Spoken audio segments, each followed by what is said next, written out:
The Lazarus Protocol, a Mitch Herron action thriller. Mitch Herron, Book 3. Written by Steve P. Vincent. Performed by Tom Jordan.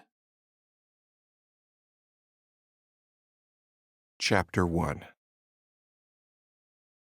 Shit!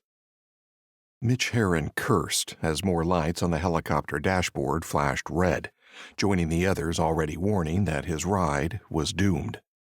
"Can't you just cooperate?" The helicopter responded to his plea by shaking violently, and Herron fought to hold the stick steady. Just flying the chopper was difficult enough, but it was becoming harder with each passing second.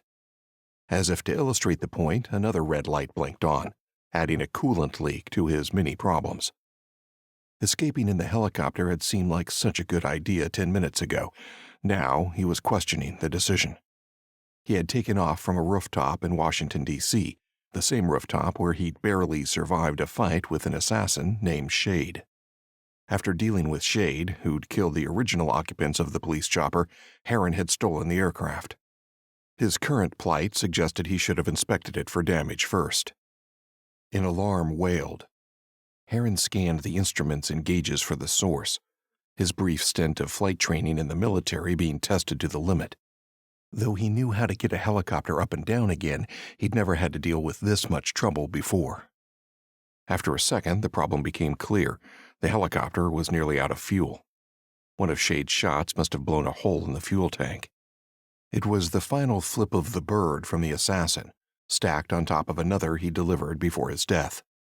Herron had fought hard to eradicate the leaders of the Enclave, his corrupt former puppet masters, but only moments before his death, Shade had taken great joy in telling Herron that his mission was incomplete. The Enclave's leadership hadn't been wiped out. Its supreme leader, the Master, was still alive. If that was true, all Herron's work had been for nothing. But he could worry about that later, if he managed to avoid crashing into the ground. Knowing he was burning the very last of his fuel and that fighter jets had probably been scrambled to intercept him, Herron searched for a safe place to land amongst the forest and farmland below. He spotted a relatively flat field a few moments later. It was good enough. He couldn't push his luck more. There was too much wrong with the machine to coax any further performance out of it. Running on fumes, Herron took the chopper down. The handling became even worse as he lost altitude. He gripped the stick tight. "Here goes nothing." Herron's eyes flickered between the instruments and the windshield as the chopper rumbled louder. Despite the flashing lights and blaring alarms, he tried to keep his cool. The last thing he needed in this situation was to panic or rush, even if the chopper was falling out of the sky more than landing. He picked a nice level part of the field and went for it. Relief washed over him as the chopper touched down, but it lasted only a second. The loud squeal of twisting metal told him he'd landed too hard and one of the landing struts had buckled. Herron tried to compensate for the sudden imbalance, but he was far too slow to adjust the stick. The chopper rolled onto its side and Herron grimaced as he was thrown around in the safety harness. The shriek of the rotor shearing off assaulted his ears, and the smell of aircraft fuel filled his nostrils. Then it was over. Herron coughed violently and shook his head to clear the fog. He reached out for the console, switched off the engine, and cut the fuel. He didn't want to risk a fire. It would be the cherry on top of a cake made of shit. Herron pressed the harness quick-release button and fell free, grunting as he landed hard on his side. Still coughing, he found his pistol and fired several shots into the already damaged windshield. Cracks spiderwebbed through the glass and Herron kicked out, dislodging the glass in one badly damaged piece. He struggled to his feet and carefully climbed out through the opening. He was sore from the fight with Shade and the crash, but he was in one piece. That's more than can be said for his ride. The helicopter was now a wreck of torn metal. The main rotor had sheared off, the tail rotor was buried in the dirt, and the fuselage was badly damaged. Time to move. After stuffing the pistol into the waistband of his jeans, Herron picked a direction at random and started to walk. He needed to find a road, relieve someone of their wheels, and stay ahead of the cops. It was slow going. He walked with a limp, pulling up short the few times he tried to run. He was going to have to do this the hard way, inch by inch across a field that stretched as far as the eye could see. Herron had barely made it 500 yards before an explosion boomed behind him. He turned and looked back at the chopper. A fireball was streaking into the sky, wreathed by greasy brown smoke. Herron watched the chopper burn for a second, glad he'd made it out of the aircraft and wondering exactly what had caused it to blow. Then he resumed his walk across the field. If the cops didn't know where to look before, they knew now. Damn it! The speeding SUV kicked up a cloud of dust as it passed, its driver ignoring the thumb Herron had held up. He stopped walking and coughed loudly to clear his lungs. His plan to commandeer a car hadn't worked. Every passing driver had ignored his attempts to flag them down, and he'd swallowed a lot of dust while trying. He was starting to get desperate. The cops would be closing in. He didn't want to use the pistol to force someone to stop, but he might not have a choice. He made it another half-mile without seeing any more cars. For the first time since leaving the rooftop, he had time to think. He'd been so focused on escaping that he'd barely processed Shade's bombshell, that one of the Enclave's leaders may still be alive. If it was true, and he wasn't sure, he would have to get clear of the authorities before he could figure out what to do next. A few minutes later, he heard the deep growl of a V8 engine approaching from behind him. Herron smiled. There was something magical about the sound, and he decided he wanted that car. But when he turned his head and locked eyes on the vehicle, his smile disappeared immediately. It was a police cruiser. There'd be no chance of a ride in it on any terms he'd find favorable. The roar of the engine increased as the cop car drew closer, but it was soon overwhelmed by the piercing wail of a siren. Herron sighed. It looked like they were going to do this the hard way. He waited until the cruiser pulled to a stop, its sirens blaring and light bar flashing like a disco. He kept his hands relaxed by his side. On the surface, he looked calm and compliant, but he was coiled to strike. These cops might be pulling him over because they were bored, or they might know that he was a dangerous man who'd crashed a chopper in their county. He was ready for both possibilities, keeping front on to the cops so they didn't see the bulge of the pistol in the small of his back.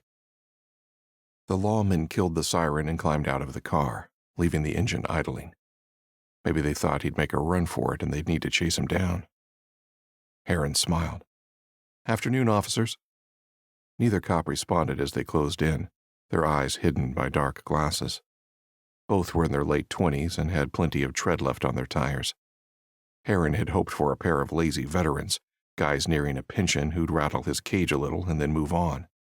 These two looked more ambitious, which made them more dangerous.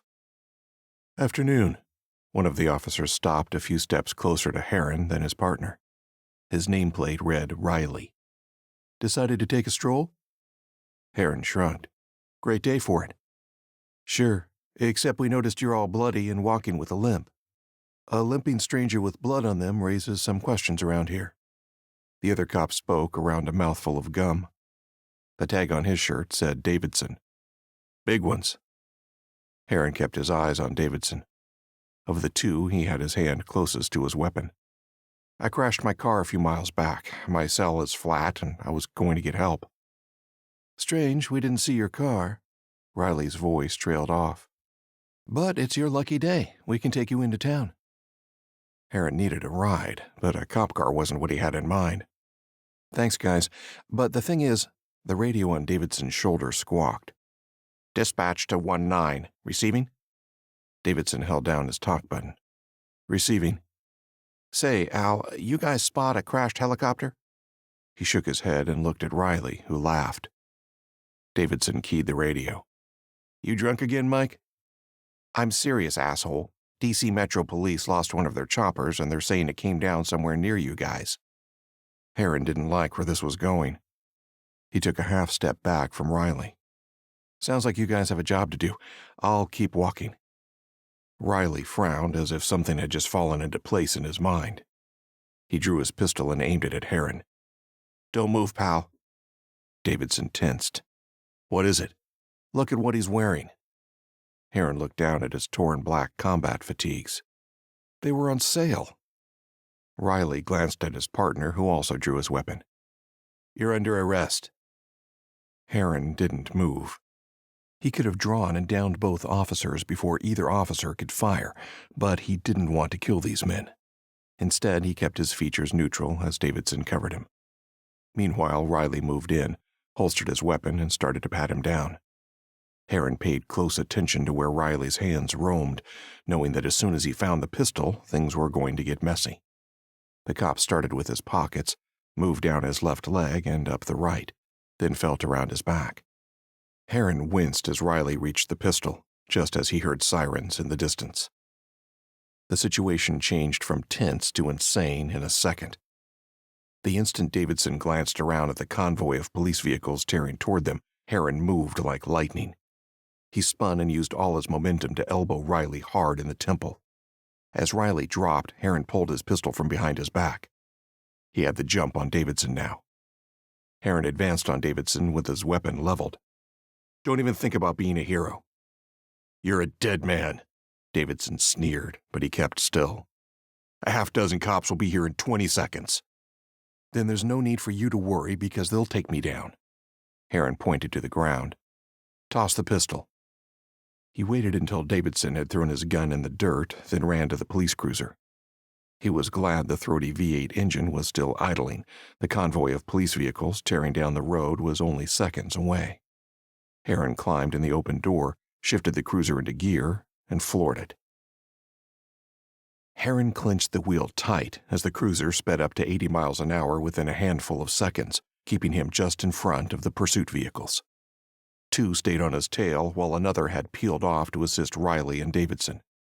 He'd stolen the police chopper to avoid exactly this situation, because the longer the authorities stuck on his tail, the more likely they'd catch him. And Herron didn't intend to get caught. He could let the pursuit chew up a lot of miles, but with each passing minute, the chance of additional units joining the chase increased. He needed to end this soon. Luckily, he knew the cops' playbook and how to use it against them. He eased off the gas and grinned as the pursuing cars closed in. "You sweet, predictable bastards." As one of the cop cars took the lead, Herron watched it carefully in his mirrors. The driver was moving in to complete the standard pit maneuver, pursuit intervention technique, whereby he'd pull alongside Herron and steer into the rear of his car. Against most fugitives, it would work like a charm, but against someone with Herron's experience, it was a quick way to take yourself out of the chase. Herron waited as the front of the cop car inched past his trunk, then slammed his foot on the brakes.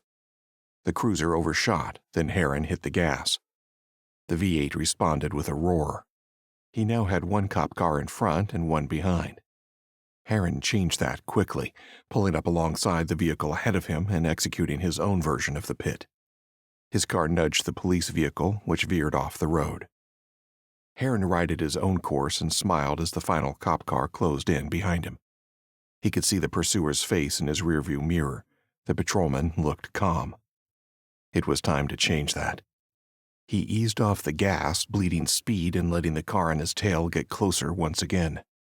He had to time his gamble perfectly. It would hurt, but it would work. When the chasing car was less than a yard from his rear, Herron clenched his teeth and hit the brakes. He grunted when the patrol car slammed into his rear. He fought the steering and accelerated gently, trying to keep some power in the wheels. His car had taken a pounding, but it kept moving, which was more than could be said of the other car. A glance in the mirror confirmed its airbags had deployed, and it was stationary in the middle of the road, the driver likely stunned. He'd done it. There was nothing except open road ahead of him.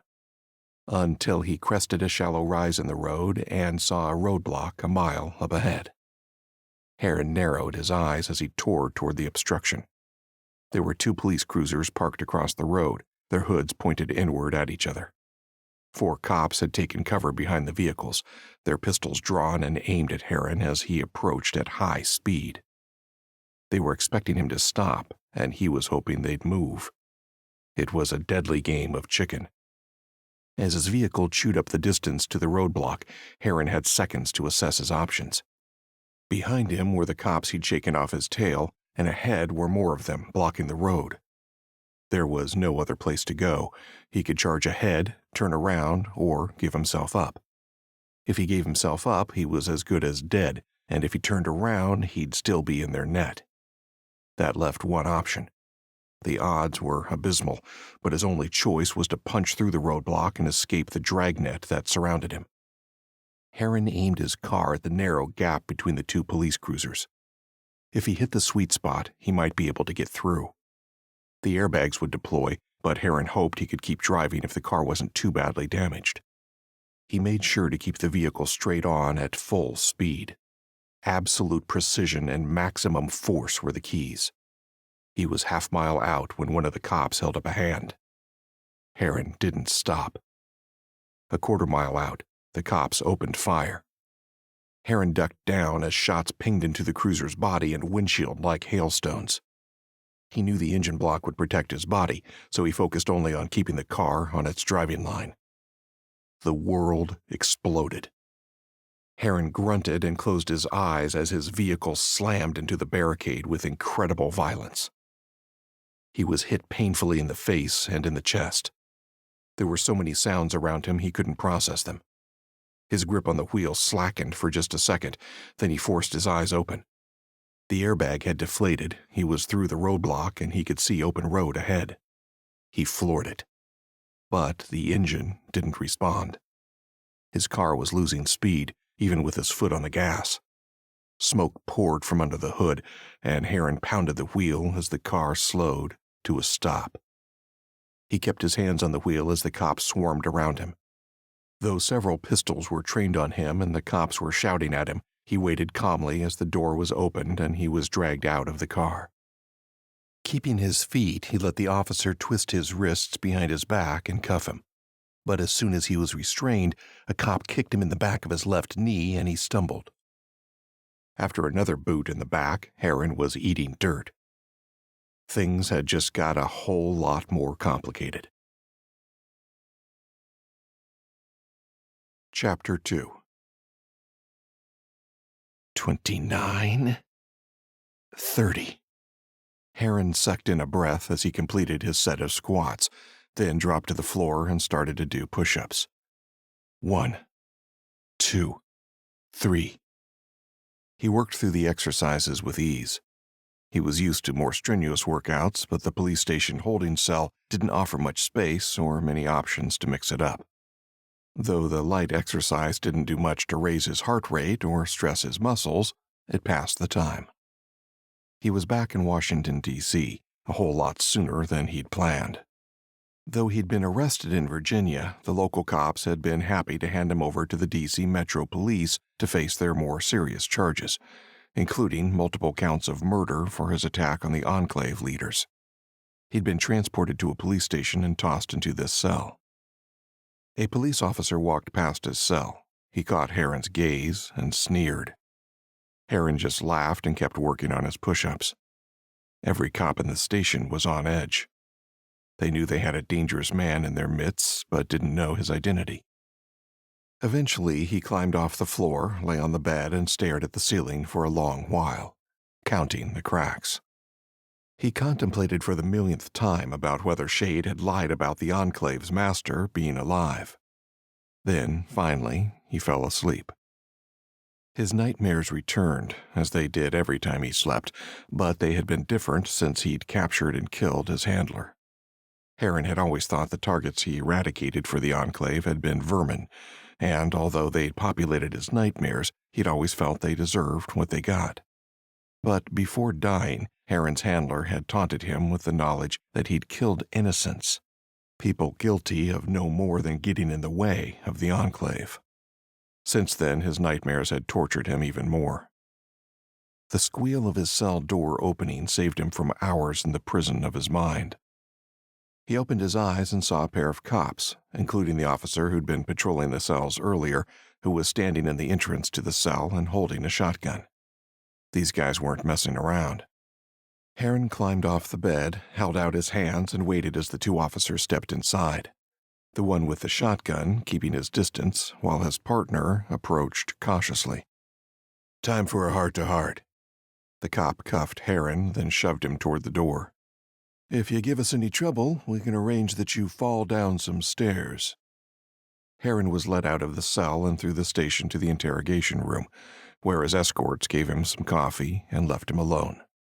He drank the coffee while he waited. An hour later, the door to the interrogation room opened again. 2 men in suits entered and sat opposite Herron. They watched him. He stared back. Finally, one of the detectives broke the silence. Nothing to say? Herron shrugged. The detective sighed and started peppering him with questions.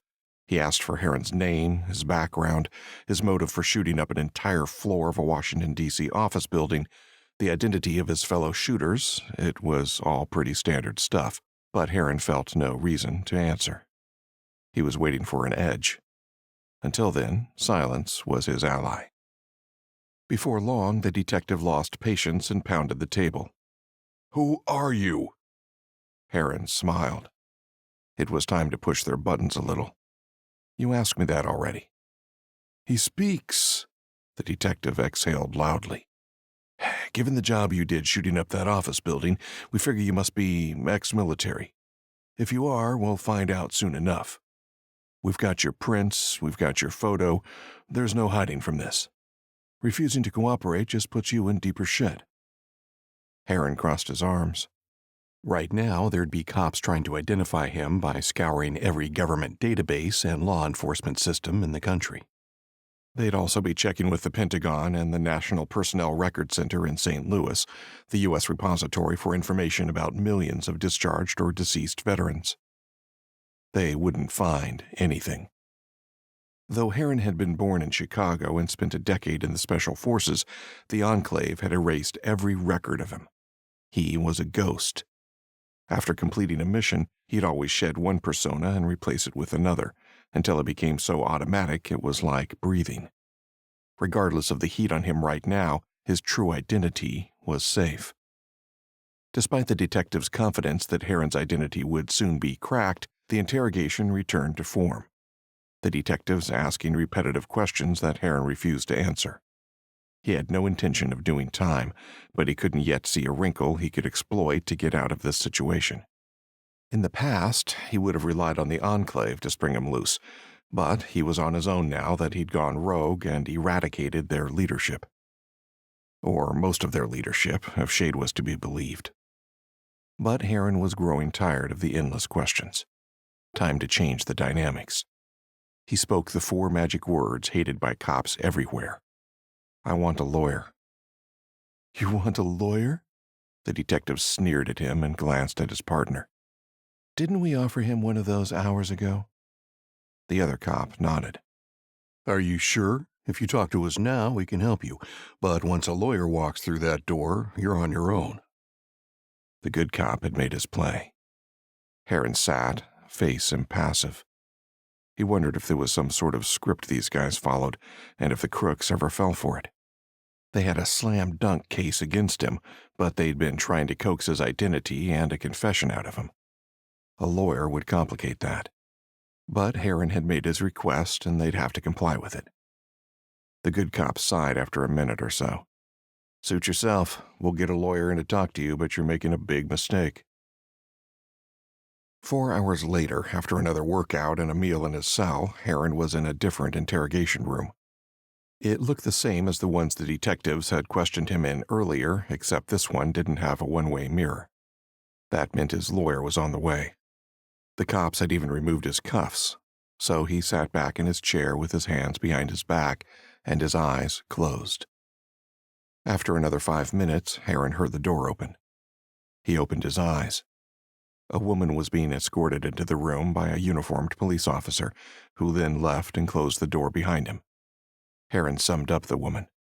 She was young, nervous, clutching a manila folder tight in both hands, like she expected someone to snatch it from her. After standing frozen in place for a second, she stepped closer to him and held out her hand. I'm Renee Elder. I'm your court-appointed lawyer. Herron smiled at the woman and shook her hand. Who'd you piss off to get this job? Elder gave him a cautious smile. I wanted to do some community legal work before I joined a firm. Your family firm? Her face flushed red. It was obvious she was just a rich kid wanting to slum it a while before hitting Easy Street. Good for you, kid. She opened the manila folder and took a second to organize herself, removing paper clips from documents, stacking the paper into working piles, picking up a pencil. When she was finished, she looked at him expectantly. Herron wanted to see what she was made of, so he simply returned his hands behind his head and kept his eyes locked onto her. Finally, she spoke. What do I call you? You can call me Bob. She scribbled the name on her pad. Is that your real name? No. She sighed and put the pencil down. Listen, I've reviewed your case. You're in a lot of trouble. You're facing a list of murder, assault, and firearms charges as long as my arm, and a pile of minor charges thicker than most novels. You're lucky DC doesn't have the death penalty, but you need to start playing ball. What are you hoping to achieve, Bob? I have no intention of spending my life in a little box, put it that way. I just have to figure out how to avoid it. She laughed. You're ambitious, I'll give you that, but there's no way you're avoiding time. You need to reconcile with that. The only thing up for grabs is how long you're in for. Herron nodded. In truth, he only needed one thing from her. Can you tell me when I'll be moved into the general prison system? After your bail hearing. If that fails, and it will, they'll move you within a day or so. Forget that, though. We need to talk strategy. I'd suggest we wait until the medical situation with the survivor is clearer. Once we hear what he has to say, we might be able to push for a plea bargain. You'll be facing a little less jail. Herron tuned out of the conversation. Before, he couldn't be sure that sadistic asshole Shade hadn't been screwing with him, but now he had the independent verification that there was a survivor, and that changed everything. He locked eyes on Elder. Who survived the shooting? She glanced down at her notes. Robert Pritchard. He's being treated at George Washington University Hospital for minor wounds and shock. Herron couldn't be certain the name was real or that the survivor was the master, but he had to take the information seriously. He and his team had turned the office building into a kill zone, and he had no idea how anyone could have survived it, but he wanted to find out. He needed his freedom as soon as possible, because if this Pritchard only had minor injuries, they wouldn't keep him in the hospital for more than a day or so. I'm guilty. She frowned. What? I'm guilty. Herron stood. Don't contest bail. I want to go to a proper jail. Slowly, she nodded and then got to her feet. I think you're making the right decision. If you behave in jail and play ball with the authorities, we might get you out before you die. Herron walked around the table. As they shook hands, he reached behind his back with his left hand and snagged a paperclip from her notes on the table. He kept his eyes on her the whole time, and she didn't notice. The only risk was that she'd realize later it was missing and alert the authorities. It was a gamble, but he was a man used to those. He closed his fist around the paperclip and let go of her hand. How long will it take for them to move me? She shrugged. I wouldn't be surprised if they had you on the bus tonight. Herron smiled as the door on the bus closed with a hiss and the driver started the engine. The throaty diesel roared to life, probably the only part of the rust bucket that had seen any maintenance over the last decade. The prison district had likely purchased the bus for nothing and converted it into an inmate transport for cheap. He didn't mind the condition of the vehicle. He didn't plan on riding for long. Herron whistled a tune as the driver shifted into gear and hit the gas. The bus lurched forward, and they were soon on the road. Even though Herron's ankles were cuffed to the floor and his wrists were secured to the rear of the seat in front of him, he couldn't be happier. Elder had been right. The transfer happened quickly once he'd been denied bail. He was one step closer to freedom and dealing with Robert Pritchard, the master. He had a new mission. He had a purpose again. Apart from the driver, Herron was the only person on the bus. He sat back in his seat and waited. Time was on his side. As he'd been led up the stairs onto the bus, he'd taken a peek at the driver's schedule. It had confirmed he was being transported to Chesapeake Detention Facility, a supermax prison in Maryland. Elder had told him Maryland had a contract with the federal government to house pre-trial detainees charged with crimes in the capital, so the transfer made sense. As the bus ground through the miles and suburban D.C. gave way to countryside, the sun sank over the horizon and night settled in. Soon enough, the inside of the bus was dark, illuminated only by the ambient light that spilled in from cars passing in the other direction. Herron doubted their drivers had any idea of the dangerous cargo that was passing them as they headed home to their families. He went to work. He spat softly and caught the paperclip as it fell from his mouth, where he'd held it the entire time. He bent the metal into shape, keeping his eyes on the driver, and once he had the smaller end sticking out perfectly straight, he twisted the rest into a makeshift handle. Finally, he reached up and bit into the end of the straight part, hard enough to leave an impression in it. He waited until a car passed and admired his handiwork in the briefest moment of pale light. Then he started work on the handcuff lock. Like every pair of handcuffs the world over, its mechanism was held in place by 3 ratchets with teeth. Using the paperclip, Herron was able to push them out of the way.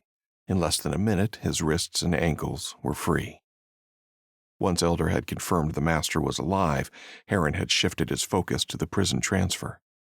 Movement was the most vulnerable part of any security operation, whether it was transporting prisoners or the president. Any static position could be locked down and secured, the target protected by so many eyeballs and guns that things became difficult. But a lone driver in a vehicle was way more vulnerable to external threats, or internal ones. Keeping hold of one of his cuffs, Herron dropped the paperclip and stalked forward, moving as quiet as a whisper. Whatever sound he did make was easily smothered by the rumble of the diesel engine. The driver was looking straight ahead, his mirrors useless in the darkness, the radio playing generic easy listening tunes. The man wasn't prepared for what was to come. When he was a step away, Herron pressed the pointed tip of the handcuff arm into the driver's throat. "Keep driving, straight and steady.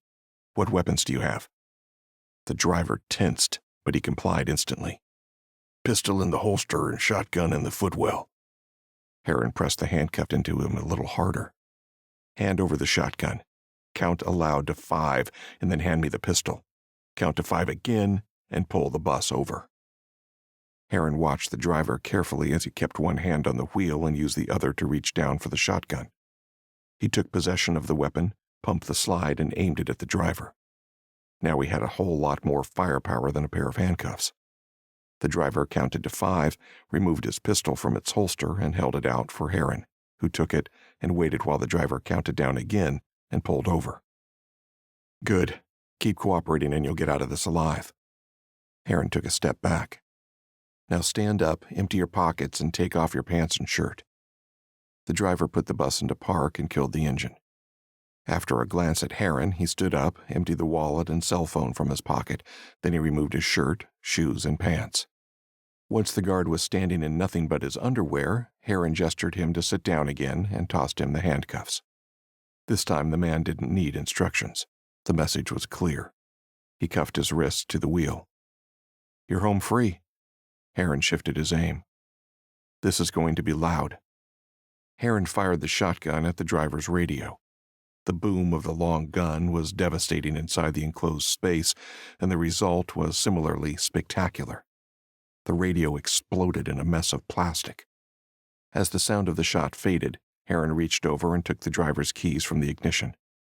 The man was now stuck in the middle of nowhere and unable to contact anyone. He'd eventually be found, but by then Herron would be long gone.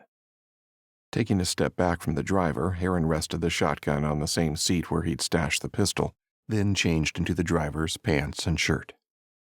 They were a little big, but they'd do for now. He kept his own shoes.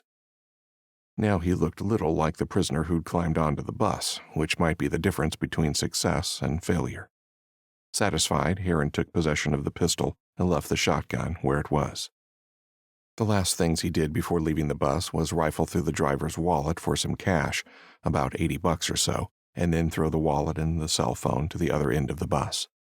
Then he took one more look around, stepped off the bus, and took a deep breath of cool night air.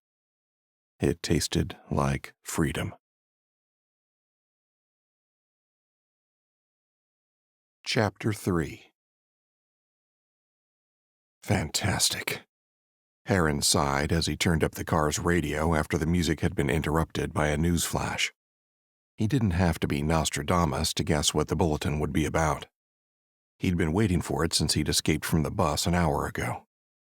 The newsreader sounded earnest as he fired the starter's gun on a nationwide manhunt. Authorities are searching for a man who escaped from custody. While police haven't released his name, they have revealed that the fugitive is charged with multiple counts of murder. The man is in his mid-30s, has brown hair, and is armed. Herron killed the radio and sighed again. He'd hoped for more time. After escaping from the bus, he'd sprinted for a mile before reaching a grocery store. There, he'd stolen a car from a parking lot and hit the road, heading back to D.C., and hoping he could terminate the master and complete his work before cops realized he'd escaped. So much for that. Things were getting hot. Common sense and his training dictated that Herron go to ground until the attention from the cops had eased off a little. A man with his skills could remain invisible, but if he stayed out in public with all eyes searching for him, there was a high chance he'd have further confrontations with the authorities.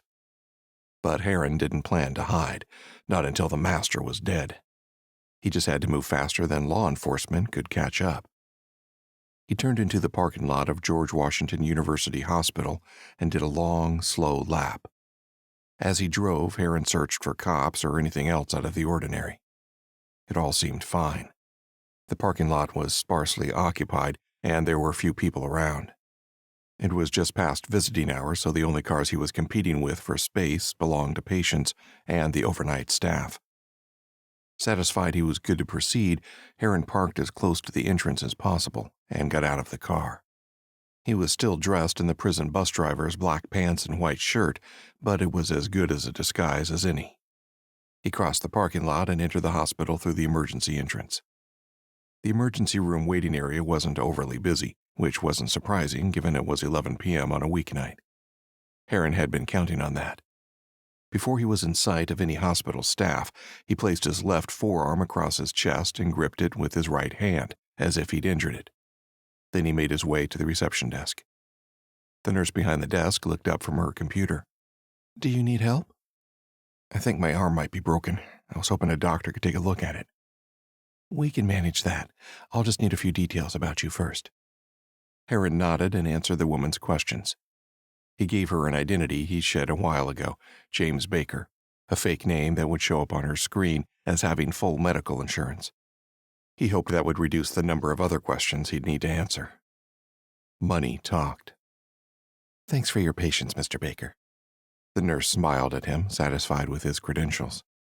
"My colleague Tanya will take you through to a cubicle and get you seen." Herron followed Tanya through a security door and into the emergency room proper.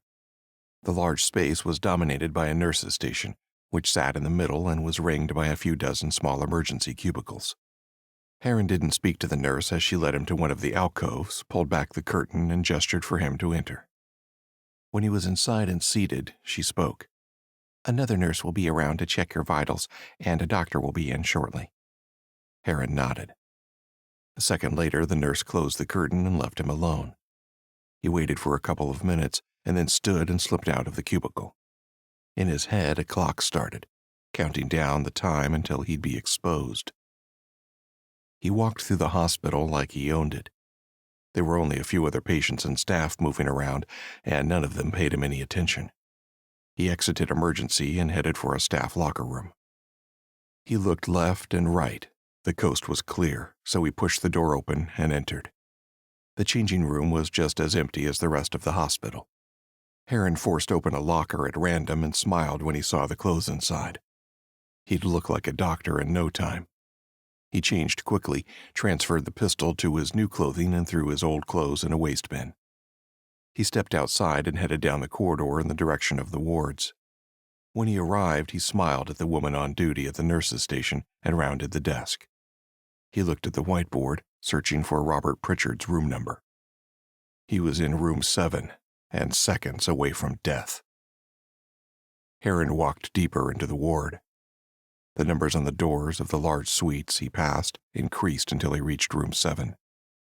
He looked around to make sure he was alone, drew his pistol, and pushed the door open. His mouth fell open. The hospital room was empty. Herron shook off his moment of surprise and moved inside the hospital room. There was an armchair, some hospital equipment, a bed, and little else. The bed had been slept in, but the patient who'd occupied it was gone. Suddenly, Herron's plan to terminate the master was in disarray. He had to adjust. He returned to the corridor, looked left and right, then approached the nurse at the nurse's station. "Where is the patient in room 7 gone?" The woman frowned. "He discharged himself only a few moments before you got here, doctor. We loaned him a wheelchair and he's on his way out to the parking lot." Herron kept his composure, but his mind was shouting curses. "I need to see him before he goes. Which way would they have gone?" "To the elevators." The nurse pointed down the hall, then her face wrinkled with confusion. "Excuse me, doctor. I'm sorry. I just haven't seen you around before, and I—" Herron turned and broke into a run. He was certain the master was still in the hospital, but now, with his ruse exposed, time was of the essence. As if to illustrate the point, an alarm started to wail throughout the hospital. Security and the police would soon be on him. He had to come up with a new plan, fast. Herron barely slowed as he raced around the corner and spotted an older male nurse pushing a guy in a wheelchair. That had to be him, the master. Both the nurse and the master were oblivious to his presence, the nurse reaching out to press the elevator call button. Herron drew his pistol and leveled it at the pair. "Hold it right there." The nurse turned and his eyes widened. "Don't shoot." Herron slowed to a walk and inched closer. The man in the wheelchair craned his head around and they locked eyes. Herron snarled. He was face to face with the master for the first time. The minor setback had been corrected. He shifted his aim from the nurse to the master, ready to eradicate this stain on the tapestry of humanity. Then he sensed movement in his peripheral vision. Herron grunted as someone tackled him from behind, a split second before he had the chance to fire. As the heavy weight of a hospital security guard took him to the floor, Herron lashed out with his elbows and the pistol, trying to club the man off him. He landed a few blows, but then a second guard was on him, laying into him with a baton. Herron rolled up into a ball, protecting his head from the assault. The guard who'd tackled him climbed to his feet and kicked the pistol away, then joined his colleague in wailing on Herron with his baton. Though the blows hurt, they were like getting kissed by a lover when compared with the pain of failure, knowing that with each second that passed, the master was slipping further from his grasp. After a moment, the guards stopped laying into him. One of them slapped his baton against his palm. "Had enough, pal?" Herron nodded, uncurled himself, and glanced toward the elevator. The nurse had taken a step back and was holding his palms out in front of him, clearly terrified.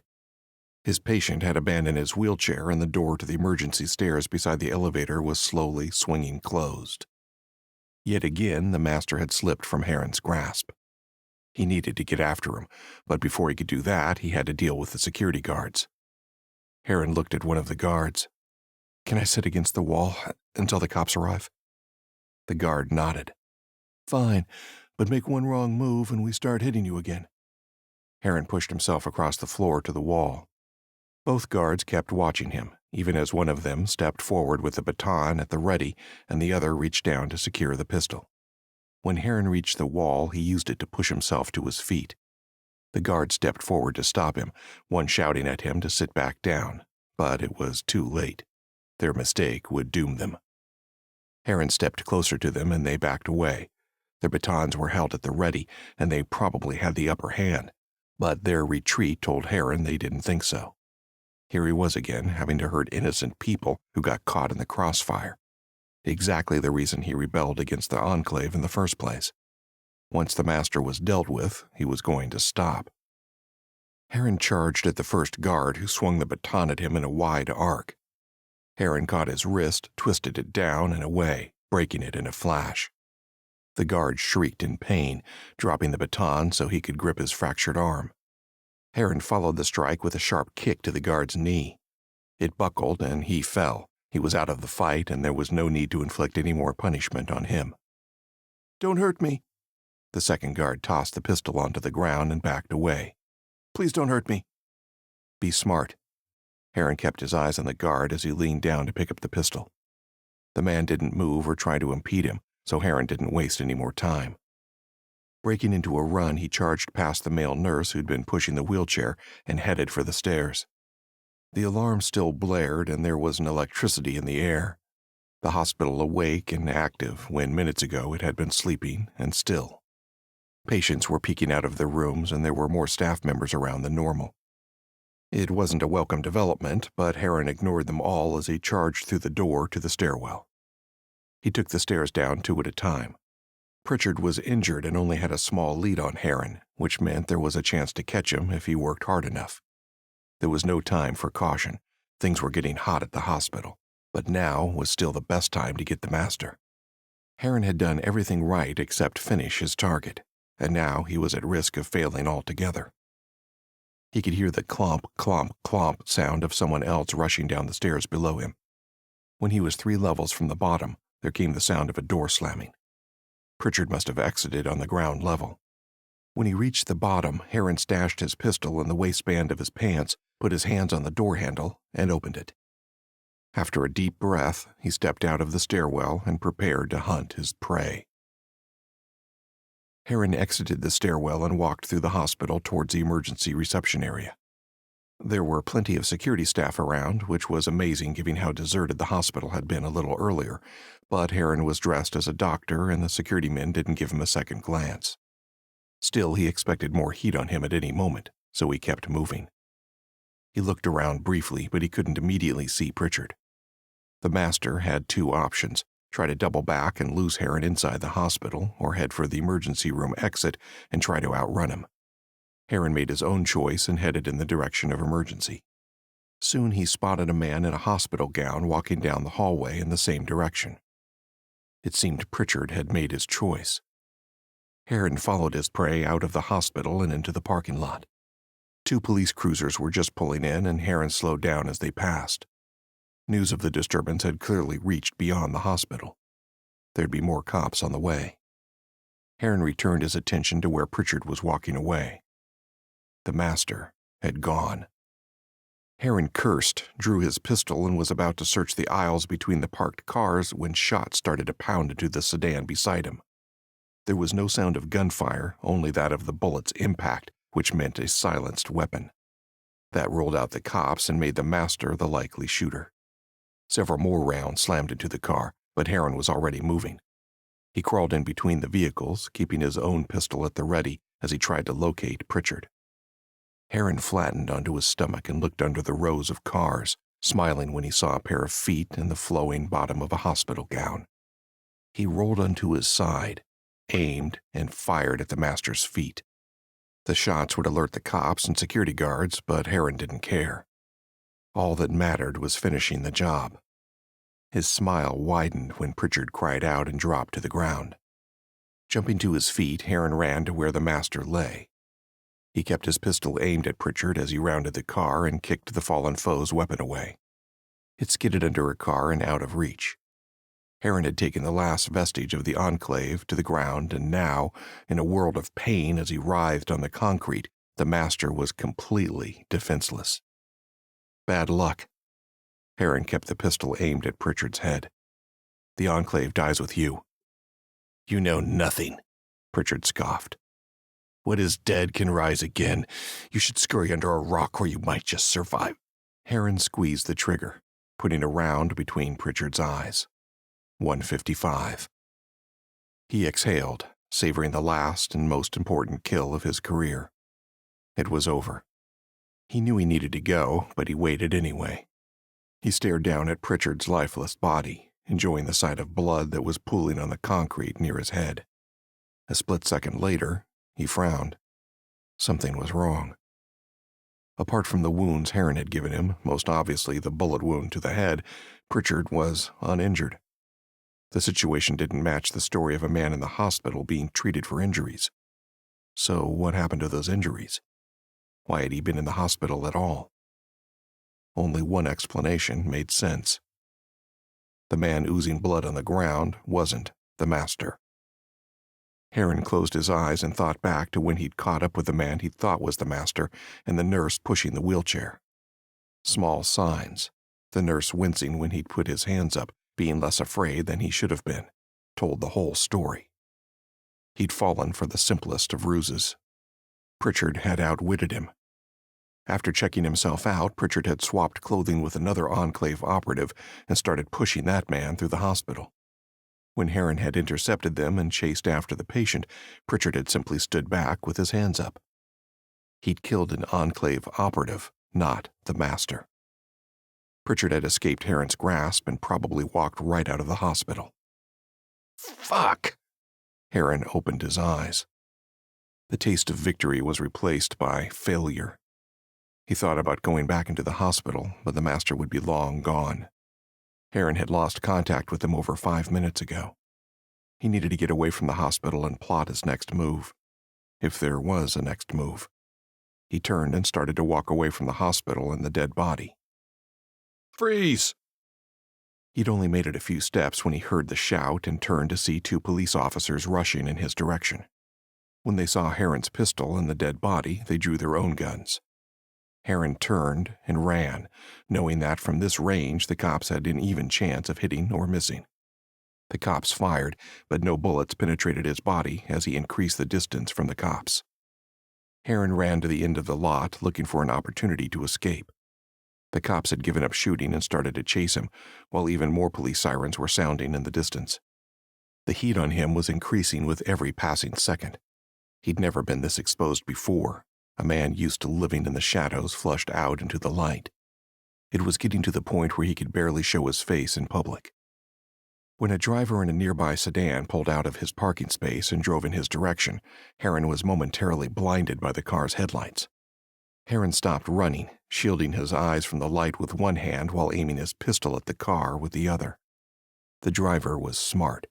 He slowed the car to a stop and climbed out.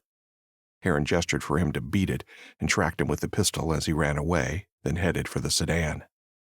Herron climbed into the car and put his foot to the floor. Chapter 4. Herron clenched his teeth as machine gun rounds tore chunks from the broad tree he was using for cover. The trunk protected his body, but did nothing to silence the cacophony of gunfire that roared through the valley. Only escaping or eradicating his pursuers would achieve that, and the odds weren't great. There was a break in the gunfire, and Herron chanced a quick glance from cover. It wasn't good. A dozen infantry were advancing on him. He was alone, almost out of ammo, and totally out of options. That didn't mean he'd make it easy on them. He aimed his rifle at an enemy soldier who drifted into his sight line and fired. The rifle kicked into his shoulder. The soldier dropped and Herron ducked behind the tree, just in time as return fire barked out at him.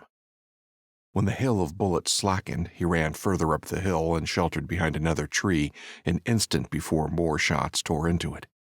He was playing for time, but time was running out. There were only 2 rounds left in his rifle, and he had no spare ammo. He looked down his scope, fired, worked the bolt action, and fired again. 2 targets fell, but the rest of the infantry kept advancing, taking advantage of their numbers. Out of ammo now, he tossed the rifle to the ground and darted to the next tree. His luck ran out. Halfway to the next oak, he grunted in pain as his left leg gave out from under him. Herron woke with a start, sighed, and rubbed his face. A glance at the alarm clock beside the bed showed that he'd been asleep for barely 3 hours, and already his dreams were taunting him. After escaping from the hospital, sheer exhaustion had forced him to ground. He'd swapped cars and used the bus driver's cash to buy supplies, clothes, and a cheap motel room in the most out-of-the-way place he could find. After crashing into bed, he'd fallen asleep quickly, and a dream he hadn't had in a long time had returned with a vengeance. He'd been in the Special Forces when intel had come in suggesting a rogue North Korean general was preparing to launch an artillery attack on Seoul. Herron and his team had infiltrated, assassinated the general, and then been ambushed on their way out. Herron had been the only survivor. The timing of the dream was fitting, because the escape from North Korea was the only other time Herron had had so much heat on him. For the past few days, from the moment he'd left the rooftop in the helicopter to the time he'd climbed into the motel bed, the cops had only been a moment behind him. Law enforcement across the country were looking for him. His description was all over the news, and his luck had almost run out. All of that would be acceptable if he'd succeeded. Herron put his hands behind his head and stared up at the ceiling. The room was illuminated by the pale yellow glow of the alarm clock, and what light from a street lamp could peek in through a gap in the blinds. He wasn't a man used to indecision. He was given a target, he eliminated the target, then he waited for another one. But this time was different. Now he was a freelancer. He faced a choice: go to ground or keep on after the master. He didn't have to continue with this fight, but he wasn't sure he could live with himself if he didn't. The master led an organization of elite killers, contractors like Herron who completed jobs on the understanding that their work was conducted on behalf of the United States government, and that those who died were human vermin. Herron had thought he was taking out terrorists, drug runners, and other scum. The resistance that formed against the Enclave had shown him otherwise. So the decision was simple. He and the resistance had destroyed most of the Enclave, but it had to be eradicated down to the root. The master, Robert Pritchard, if that was his real name, had to die. Herron didn't delay. He'd had enough sleep to power him for another day. He climbed out of bed, walked to the coffee table, and opened the plastic bag of supplies he'd purchased from a gas station convenience store: food, water, and the means to disguise himself. He took the scissors, shaving foam, razor, and makeup from the bag, carried the items to the bathroom, and left them on the basin while he showered. As the water pummeled him, he formed a plan. He'd fallen for a classic bait-and-switch at the hospital, giving the master time to skulk back into hiding. Herron had to find him again. Unfortunately, he was not a woodsman tracking a dumb animal in a contained environment. He was looking for a hyper-intelligent man with billions of possible hiding places. Luckily, he had an idea. Herron turned off the taps, toweled himself off, and returned to the basin. The cheap motel room didn't have a bathroom exhaust fan, so he used the towel to wipe the condensation from the mirror. He already looked a little different than usual, with a few days of stubble, several cuts and bruises. By the time he left the motel, he wanted to look like a completely new man. Herron took the scissors to his already short hair. He cut as close to the scalp as he could, rough and fast, paying no attention to styling. When that was done, he filled the sink with hot water and applied the shaving foam to what hair remained on the top of his head. He went slower with the razor, moving in slow and deliberate strokes, only pausing occasionally to rinse the blade. When he'd shaved all the hair from his head, Herron considered his new look in the mirror. It was strange, but he did look totally different. After deciding to leave the stubble on his face, he drained the sink and started work with the makeup. He applied a layer of foundation that made his skin look darker, with a particular attention paid to covering up his scrapes and bruises. When he was done, he ran his hand over his bald scalp and smiled. A whole new man. He didn't bother to clean the bathroom. He simply gathered up his possessions, turned the light off, and left. He picked up the food and water from the coffee table, and after a quick breakfast of bread and honey, washed down with some water, he was good to go. He put everything he'd bought from the gas station into the plastic bag, tied it off, and threw it in the trash. Once dressed, he pocketed the car keys and left the motel room. He kept his eyes peeled as he moved towards his car, a stolen Toyota. He was used to camouflaging himself in the dark shadows of a city, revealing himself with precise and explosive violence only when needed, then hiding again. But with the entire country on alert, he had to be careful. He unlocked the car, climbed inside, and started it. He was going to take care of the master, but he had to take care of someone else first. Herron drove the Toyota to Frederick, Maryland. It was early in the morning, and there'd been little traffic to slow him down, so the trip only took about an hour. He arrived in town just as the sun was starting to peek over the horizon, and cars were starting to fill the roads. If all went to plan, he'd be gone before the sun was at its highest point in the sky. He parked in the lot of a McDonald's restaurant and killed the engine. He squeezed the wheel tight and closed his eyes, hoping his guess was correct. The last time he'd been here, he had made one of the hardest calls of his life, agreeing to leave Erica Kearns behind as he drove off to fight the Enclave. He'd wanted to keep her close, but she'd insisted on staying behind. It was the only time a personal conflict had threatened to impact on his mission. If Herron died, nobody would know about it. The Enclave had scoured every trace of him from the world. His parents and siblings had never been much of a family, and now they thought he was dead. He didn't have any friends, and there was no record of him anywhere. He was a dead man who walked the earth and extinguished the lives of others. When his time came, he'd be a completely unidentifiable corpse, a John Doe quickly forgotten. That didn't mean there was nothing that he cared about. Before plunging into the most dangerous hunt of his life, Herron wanted to take care of Kearns, the one thing that mattered to him apart from his mission. He owed her. She'd brought him back from the dead, cured him of the deadly Omega strain virus, and then risked herself further to help him escape the police and get to safety.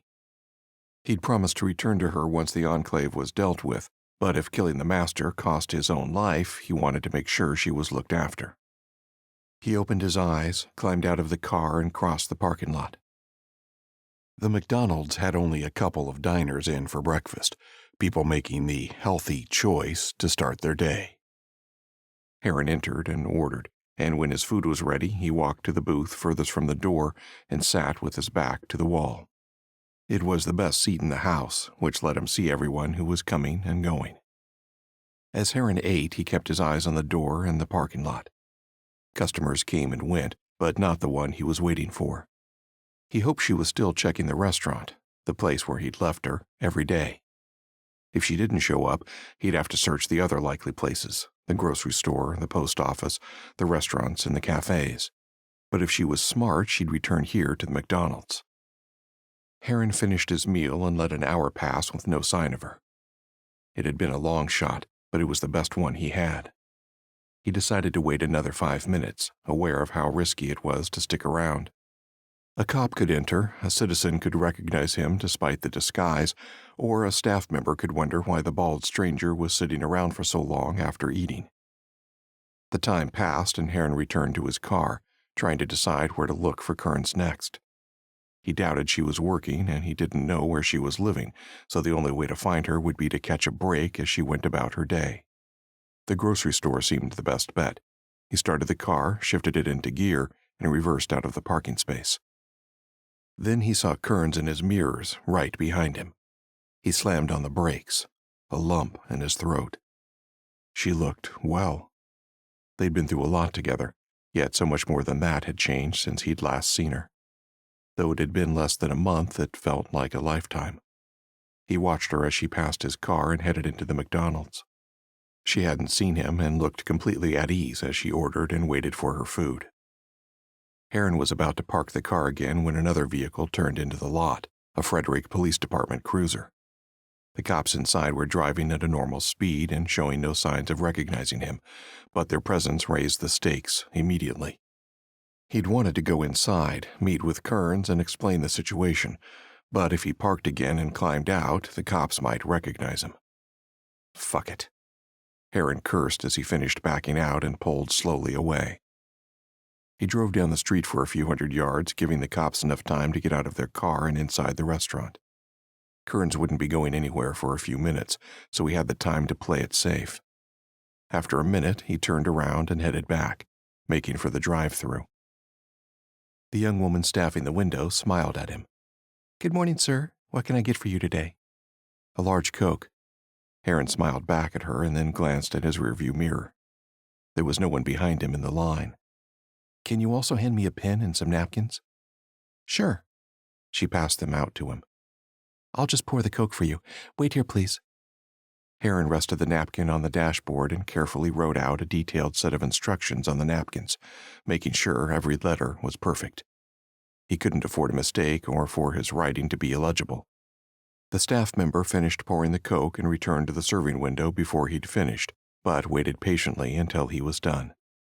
In all, it took 3 napkins to write his message. "Sorry." Herron looked up at her and dug into his pocket. He pulled out a $20 bill and handed it to her along with the napkins. "You can keep the change." Her eyes widened as she took the money and the napkins. The tip was more than she'd make in a few hours. "Thanks." Herron took the cup from her. "I need you to hand those napkins to a woman who's inside the restaurant. She's in her mid-30s and wearing a denim skirt. It's very important." "Okay." She nodded and looked down at the napkins. The words he'd scribbled on it wouldn't mean anything to her. She turned and walked away from the window. Herron put the Coke in the cup holder and drove back around to the front of the restaurant. He didn't park, just sat with the engine idling and looked through the restaurant window. The drive-thru attendant was already at Kern's table. He watched as she handed Kearns the napkins, turned and returned to her post at the drive-thru window. Job done and tip earned. Kearns read what was on the napkins, the location of one of Herron's stashes, along with detailed instructions on how to access it. The cash contained weapons and $1 million, enough money to last her a long time if she used it wisely. At the bottom of the last napkin, he'd also written a farewell message. When the realization hit her, she looked up, but by then, Herron was already on the road. Herron revved the motorbike, accelerating enough to zip through the intersection before the traffic lights flickered from yellow to red. He relished the power of the bike beneath him. He'd stolen it from a backwater town, somewhere between Frederick and Washington, D.C., and while he was careful to stay below the speed limit as a precaution, that didn't mean he couldn't enjoy the ride. He hadn't expected to return to the Dragon's Den so soon. With agencies all across the country after him, most people would consider heading back to the capital a crazy move, a suicide mission. But Herron knew he had no choice. He needed to get back on the trail of the master, and he only had one surefire way to do it: Dan Reeves. Dan worked for the NSA, had helped Herron find his handler, and was a reliable resource for jobs like this. When the most secretive people on the planet retreated into the shadows, they were almost impossible to find. The only answer was to deploy the world's largest spotlight, the NSA. Reeves had access to systems and data powerful enough to expose anyone. He would certainly be able to hack the security feed from the hospital and get a perfect picture of the master. Herron pulled up half a block away from Reeves' apartment building and looked up and down the street. The lights were on in Reeves' window and the streets were deserted, except for the occasional passing car. It was safe to proceed. He killed the engine, kicked down the bike stand, and climbed off. With his crash helmet still on his head, he walked up the street towards Reeves' home. When he was only 4 doors away, he heard the first police sirens in the distance. He cursed. He thought he'd made it undetected, but there was a chance it was him the cops were coming for. He ran to Reeves' building and buzzed his apartment. If he could get inside before the law arrived, there was a chance he'd avoid them. The intercom crackled. "Who is it?" "Herron." There was a long pause. "Go away. Our business is done." Herron knew he should have tailgated another of the building's residents inside and just show up on Reeves' doorstep. It was harder to talk back when you had a pistol in your face. The sirens were getting louder now, and he was getting more desperate. If he couldn't get inside in the next 5 seconds, he'd have to retreat to his motorbike and try to slip away. But if he couldn't secure Reeves' help, he couldn't find the master. He pressed the intercom button again. "You need to reconsider, fast." There was no response. Reeves was playing hard to get. Herron cursed and slammed his palm into the wall. He considered kicking in the glass door, but then the first cop car came tearing down the street. Herron walked back to his bike. With each step, he expected the police to pounce, but instead they drove past him and pulled up in front of Reeves' apartment block.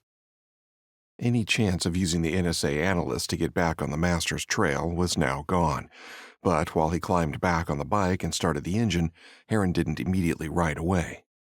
He was too engrossed with what was happening outside the building, where 4 officers had emerged from their cars and were forcing their way inside. Herron watched them disappear, only to return a few minutes later with Dan Reeves in handcuffs. The NSA analyst was dressed in his pajamas and looked shocked. which wasn't surprising given that only a few minutes earlier it had been Herron at the door. The cops bundled him inside a car and drove away. Herron rode off in the opposite direction, forming a new plan on the fly. He had no idea what had led to Reeves' arrest, but it had to be related to his own escape from custody. Somehow, the cops had linked his takedown of the Enclave leadership with Reeves. Another door was now closed to him. Chapter 5. Herron grunted as he threw his duffel bag over the chain-link fence with enough force to clear the barbed wire atop it. Though it made a bit of noise as it landed, the bag didn't trigger any sort of alarm or security lighting. Despite his penetration of their outer perimeter, the grounds of Secure Corporation remained shrouded in the inky black of early morning. That made things easier. It was one thing to talk your way into a hospital, but getting access to a secure server housed in a security company was an entirely different proposition. When attacking this kind of facility, Herron would usually want to study the schematics, stake out the building to determine its security features, and maybe even try to cultivate an asset on the inside. He had time for none of that. He'd only had a chance to visit a hardware store and do a lap of the facility on his bike before getting to work. He'd parked a block away, donned a balaclava, and then headed to the section of fence at the rear of the facility. He didn't know how difficult getting inside would be, but he was as well prepared as he had time to be. Herron gripped the only thing he'd kept from the duffel bag, the bolt cutters he bought from the hardware store with the rest of his supplies.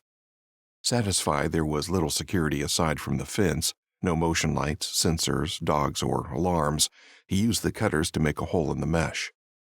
He tossed the cutters onto the ground, gripped the section he'd cut free, and pulled. After one last look around, he maneuvered through the gap. He drew his pistol, picked up the duffel bag, and walked in the direction of the squat building that stood like a sentinel in the center of the grounds. It was 4 stories tall and likely contained all sorts of treasure, but Herron was only interested in one piece: the security camera footage from the hospital. It had been easy enough to figure out where the footage was stored. Secure Corporation stickers had been all over the hospital, spruiking the company's work to keep the hospital safe. A simple Google search at an all-night internet cafe had given Herron all the information he needed to crack open their security like a drill through drywall. Although the company's business was security, their own facility was lacking. It'd be fine against most threats, but Herron wasn't most threats. Like an onion, Secure Corporation's protection had layers. Besides the unguarded perimeter fence, Herron's reconnaissance had revealed a single guard at a gatehouse and another inside a well-lit reception area at the front. He was certain there'd be internal cameras, secure doors, and possibly even roving teams of guards. None of it would be sufficient to stop him. He reached the rear of the building and pressed his back up against it. Though he'd scouted the building and was cloaked in darkness, he couldn't be totally sure that he hadn't missed something. He waited there with his pistol gripped tight, his senses on a razor's edge and ready to explode into action if the situation demanded. A full 5 minutes ticked by and nothing happened. It was safe to move.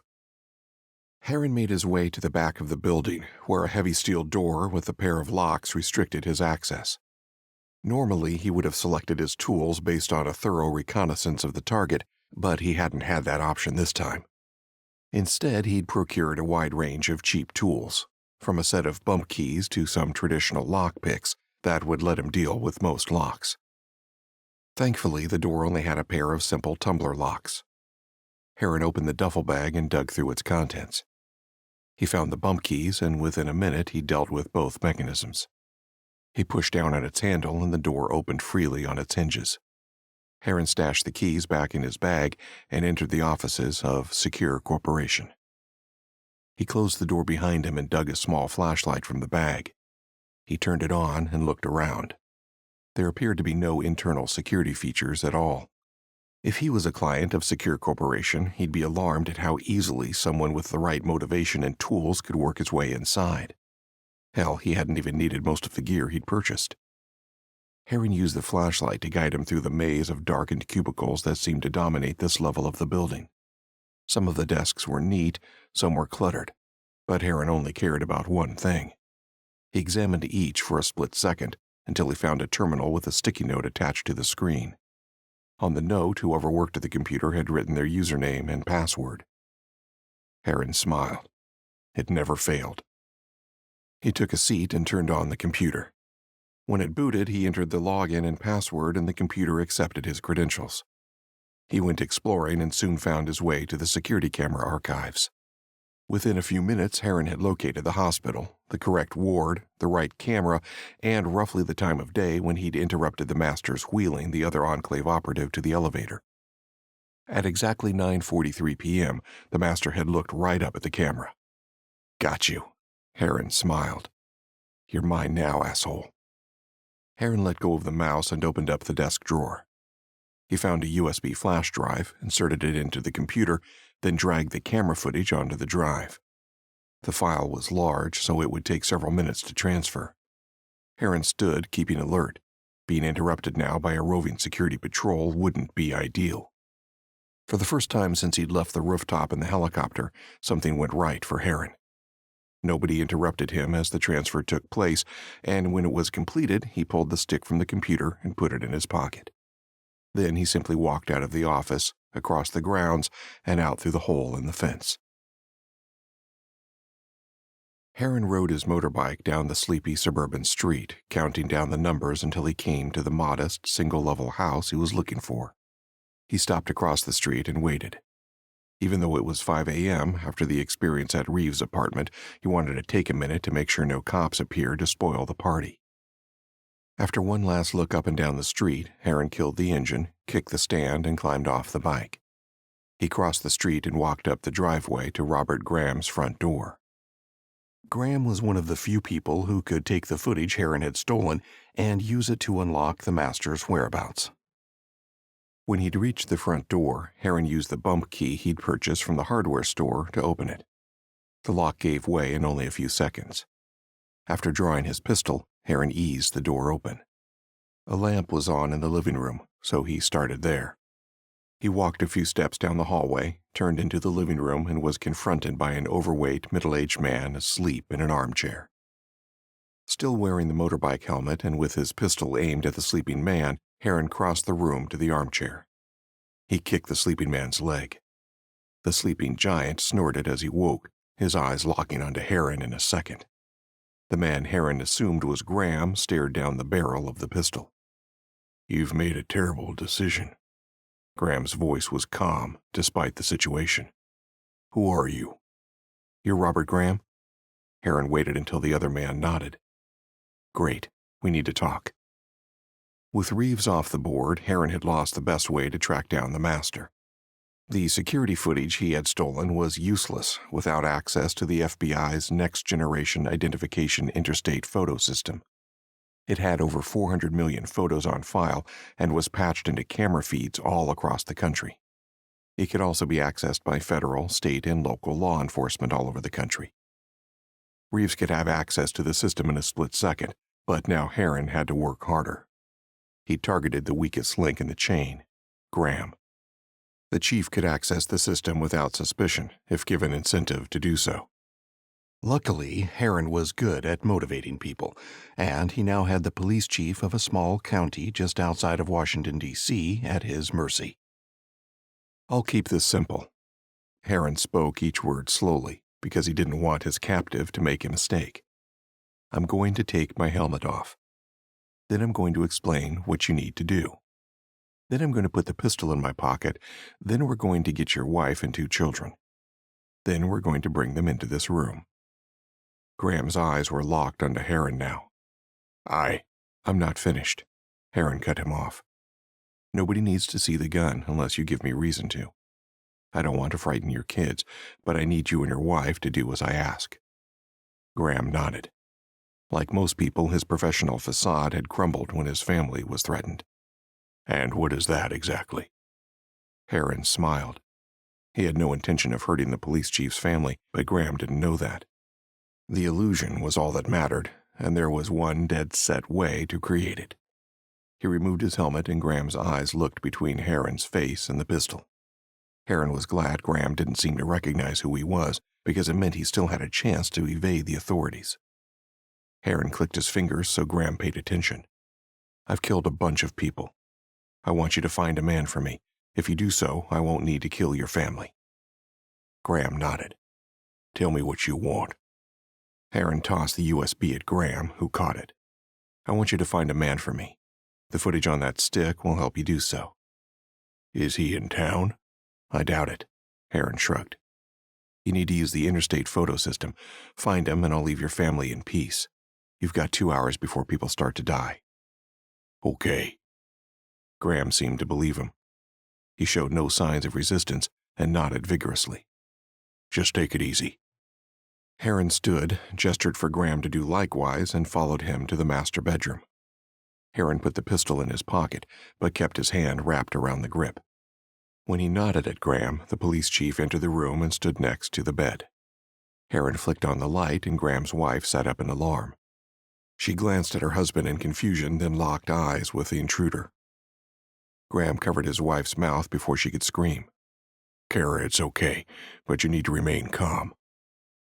Herron gripped the pistol a little tighter as her eyes darted between Herron and her husband, but eventually she nodded.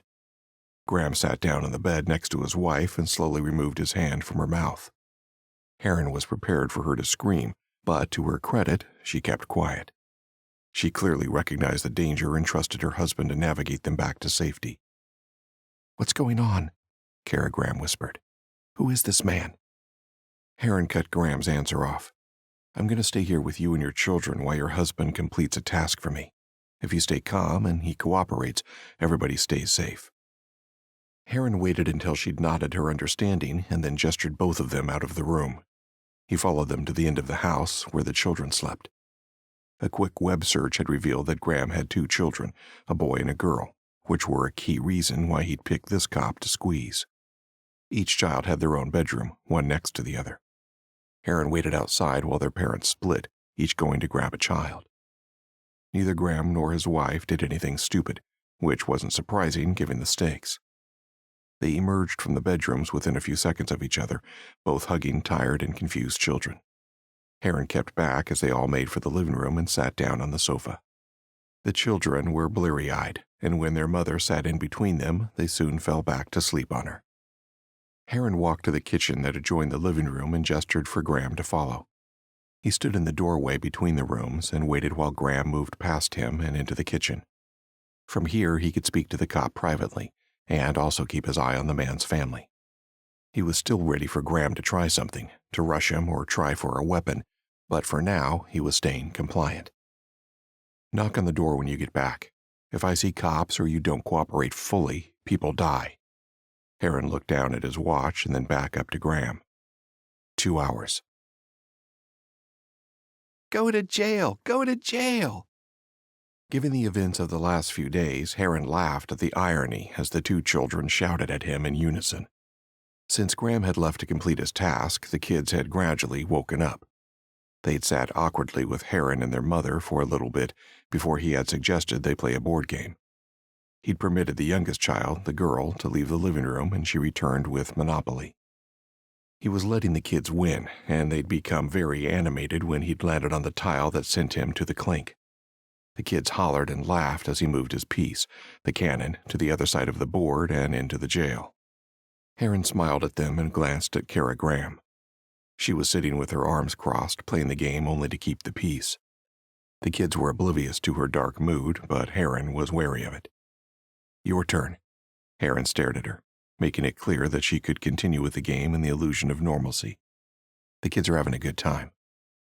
She faked a smile which was laced with disdain and hatred. Though she rolled the dice and moved her piece forward, she showed no interest in purchasing the property she'd landed on. Herron kept his eyes on her as the children completed their turns, assessing whether or not she'd do something stupid. He had enough risk with Robert Graham. He wouldn't tolerate misbehavior from the man's wife. The police chief had been gone for an hour and a half. His time was running out fast. By now, Herron hoped he was finishing up his work and returning home. If not, there might be a problem. Though there was some chance that Graham would surround his house with cops, Herron doubted it. Not when there was a man in his living room holding his wife and kids hostage. Of course, he wouldn't harm Kara Graham or the kids if the cops did show up, but neither Graham nor his wife knew that. Herron smiled at the children. "Hey kids, why don't you go into the kitchen and get us some soda and snacks?"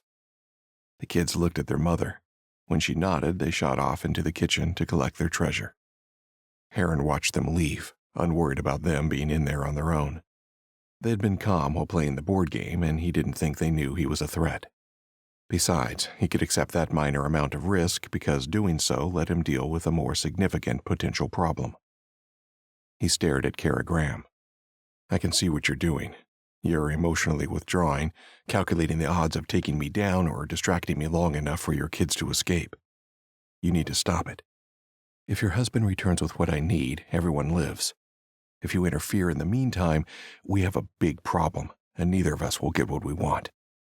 "I don't give a fuck what you want," she hissed. "If you touch either of my children, I'll cut you in half." Herron nodded at her as the kids returned to the living room. They'd reached an uneasy understanding. He wouldn't harm the children, and she'd behave. She smiled at the two children and held her arms wide as they ran to her, laughing as they carried cans of soda and bags of candy into the room. They squealed with joy as they jumped into their mother's arms, showing her their haul. The board games continued for another 15 minutes. Herron started to grow anxious, checking his watch every few minutes while waiting for Robert Graham's return. He hadn't seriously considered a scenario where the police chief didn't return, but the man's wife clearly had. She was staring at Herron and seemed genuinely worried, even as she pretended to be fully engaged with the game. The clock ticked down until there were just 2 minutes left on Graham's deadline. Herron had given up all illusion of playing the game now, digging his hand into his pocket and gripping the pistol.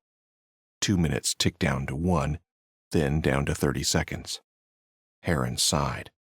He'd given Graham enough time to get what he needed to save his family, but it seemed the man hadn't delivered. Things were about to get complicated. Herron locked eyes with Kara Graham. While her children continued to play the game, she was silently pleading with Herron to leave the children alone. He kept his face impassive. He had to maintain the illusion of the threat, though he had no idea what he was going to do if the police chief didn't deliver. He wouldn't harm the family, but he needed help to find the master. There was a knock on the door with 4 seconds to spare. Herron glanced at Kara Graham. The relief on her face was plain to see. She moved off the sofa and sat down next to her children, ostensibly to wrap them both in a hug. It was clear to Herron that she was also preparing to shield them with her own body if the situation became violent. He doubted it would, not unless the local SWAT team was dumb enough to knock. "Hopefully this is the last time I'll see you." Herron looked at Kara Graham as he stood. "Have fun, kids." He walked through the house to the front door, his hand in his pocket gripping the pistol. At the front door, he looked through the peephole. Robert Graham was on the other side, holding both of his hands in the air so Herron could see. One was empty, and the other held a folder. Herron opened the door. He wasn't going to deny Graham access to his family for a second longer than necessary once he had his information. Good timing.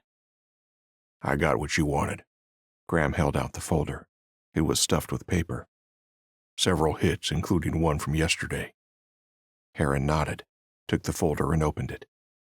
He skimmed through the contents and was satisfied Graham had delivered. He looked up at Graham. "And nobody suspects you?" "No." "Good. Your wife is a strong woman." Herron stood aside and let Graham pass.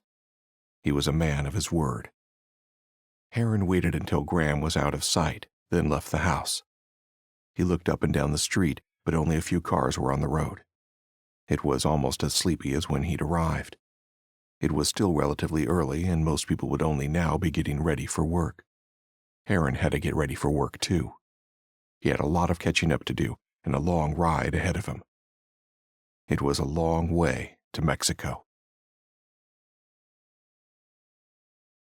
Chapter 6. "Come on." Herron's eyes flared as he slowed the car to a stop. The traffic had to be backed up for a mile. He tapped the wheel in tune with the song on the radio until the music was overwhelmed by music blaring from a car that pulled up next to him. He turned to stare at the 2 men in the front seat. They were covered in jewelry and tattoos, probably gangbangers, and like Herron, they were headed for the border with Mexico. Herron stifled a yawn. He was tired, but he didn't dare stop moving.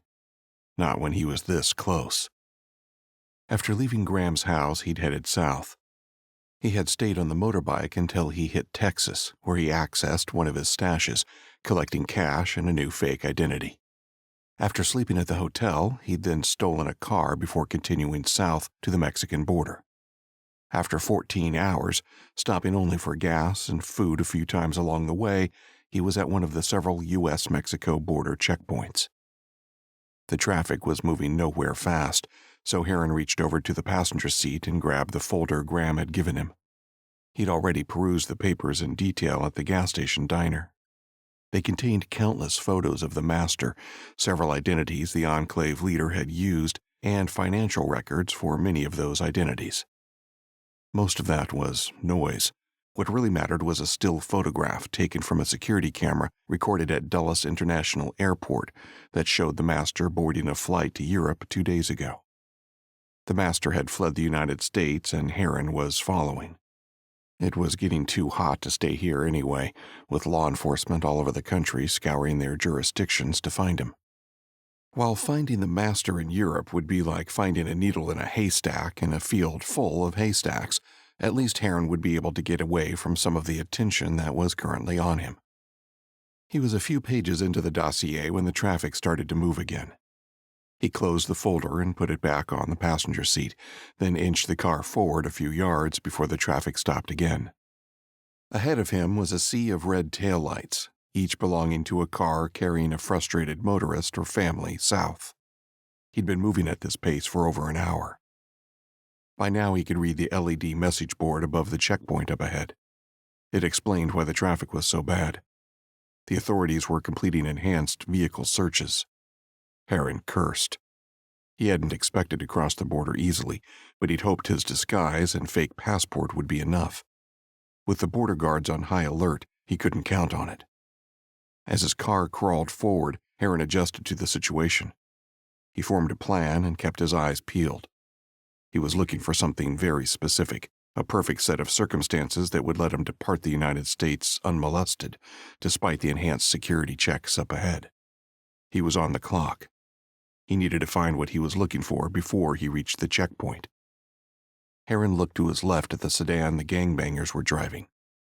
This time the man in the passenger seat looked at him. Herron smiled. "The music is a little loud." The thug hissed. "Keep staring at me. We might add the sound of your head slamming into my fist." Herron almost laughed at the thought of these guys trying to dish out violence near one of the most hotly policed checkpoints on the planet, but he kept quiet. He gripped the wheel tighter with both hands and looked straight ahead, back into the sea of red lights. His antagonist hurled more abuse at him, trying to spark a reaction, but soon lost interest when Herron didn't respond. Herron had made his decision. Though he usually didn't target innocents, he doubted that description fit these guys. At best, they were assholes. He gripped his pistol and ejected the magazine into his lap, then wound down the electric window on the front passenger side and tossed the gun out into the darkness. Unless someone was watching his car very closely, they wouldn't have noticed what he was doing. Satisfied nobody had noticed, next he emptied the magazine and tossed that out the window too. He gathered the bullets in a small pile on his lap and waited. The next time the traffic moved, Herron only pulled forward a little way. Now, instead of being alongside him, the gangbanger Chevrolet was slightly in front, the back windows down and their music pumping. Herron pinched the first of the bullets between his thumb and forefinger and threw it through the back window of the gangbanger's car. His aim was true and the bullet went through the window. Herron waited to see if there'd be any reaction from the men inside the car, but their music was so loud they were oblivious to his actions. He repeated the move over and over again, until each of the bullets he'd taken from inside the pistol was on the back seat of the gangbanger's car. Only then did he close the distance between his vehicle and the car in front, pulling up alongside the Chevrolet again. The traffic snailed along for another 15 minutes, and as he got closer, Herron could see that the officers at the border checkpoint were thoroughly searching every car. Off to the side were several empty cars. Their occupants must have failed the inspection and were probably getting some extra attention somewhere. He pulled up at the border checkpoint at the same time as the Chevrolet, hoping his plan worked. The officer policing Herron's lane leaned down to look through the window. "Good evening, sir. I'll need to see your identification." Herron nodded and made a show of rifling through his glove compartment. Every few seconds he glanced up and mouthed some words of apology, but he was really waiting for the officer in the next lane over to create a stink about the bullets in the back of the gangbanger's vehicle. Worrying it was taking too long, he produced his fake passport and handed it over. "About time." The border guard took the passport from Herron. He looked at the identification and then at Herron. "New look, sir?" Herron had been prepared for the question. The photo in his fake passport had a lot more hair than he currently did. He shrugged. "Time catches up with all of us." "It sure does. The officer stopped speaking. Something was happening behind him. A commotion had broken out in the next lane over, where his colleague had been inspecting the gangbanger's car. They still hadn't turned down the music. Combined with their face tattoos and generally unfriendly demeanor, they were getting more attention than most other motorists. Herron was counting on it. The officer inspecting their car had flashed his flashlight into the back seat of their car, and all hell had broken loose. He stepped back and drew his pistol, screaming at the gangbangers to freeze and for his colleagues to assist him.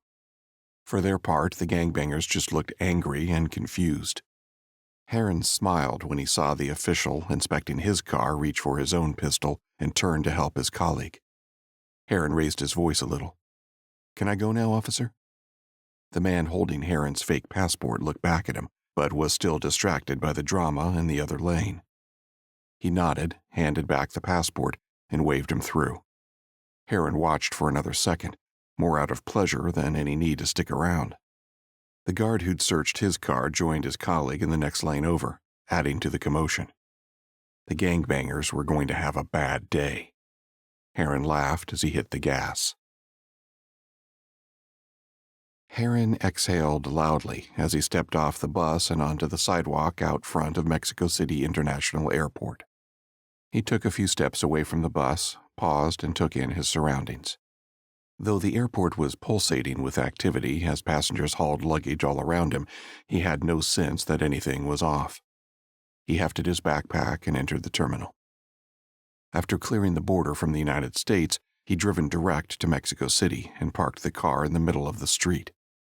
He'd left the doors unlocked and the engine running, confident the Mexican underworld would take care of the car and doubting it would ever be seen again. Without wheels of his own now, he'd caught the bus to the airport. Arriving there felt like home. Mexico City International Airport was the busiest airport in Latin America.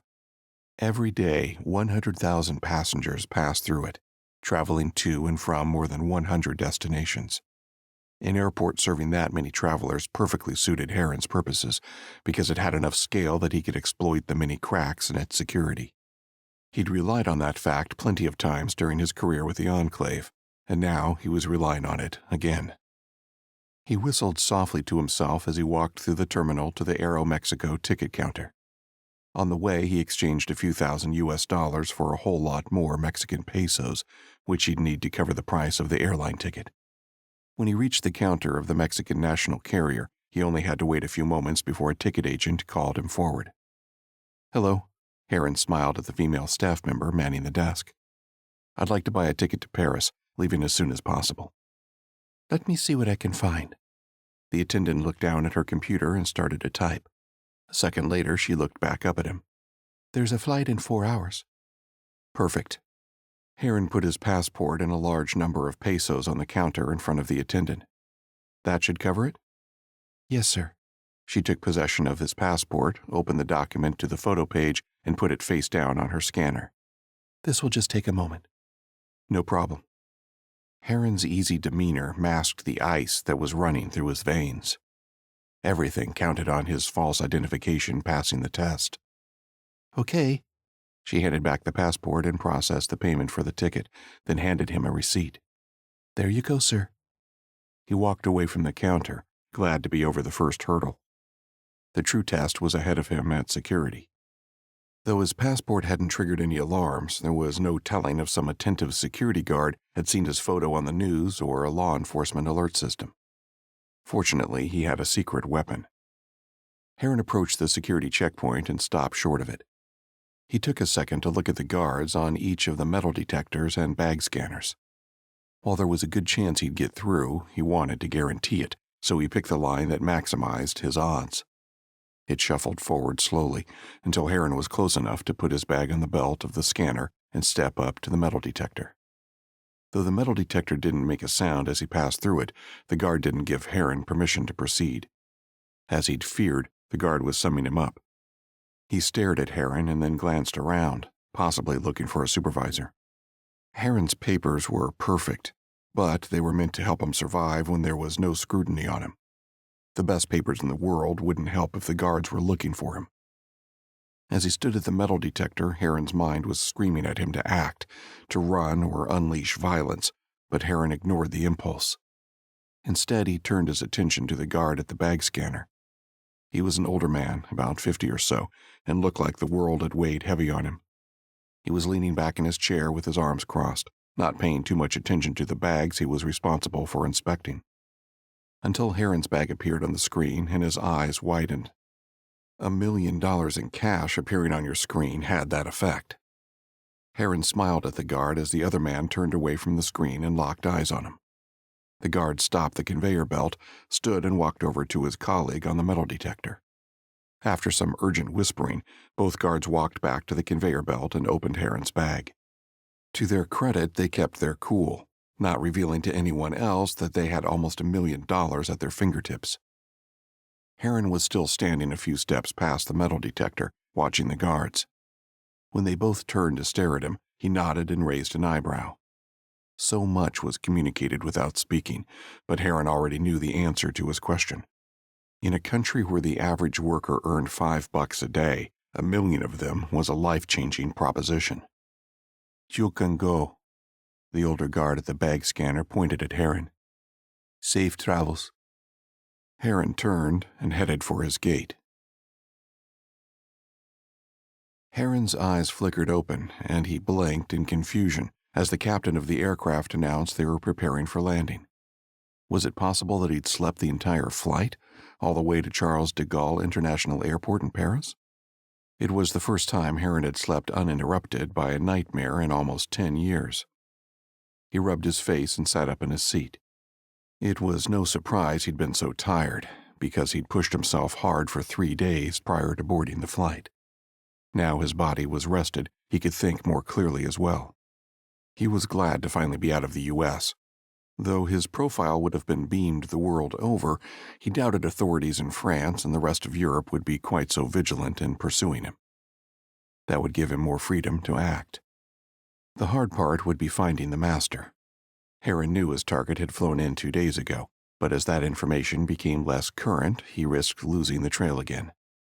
Europe was a big continent, and there were lots of places to hide. Though the master had far fewer resources at his disposal after Herron had gutted the Enclave leadership and flushed him from his home country, he was still a dangerous foe. Once Herron was off the plane and clear of airport security, he could disappear back into the shadows.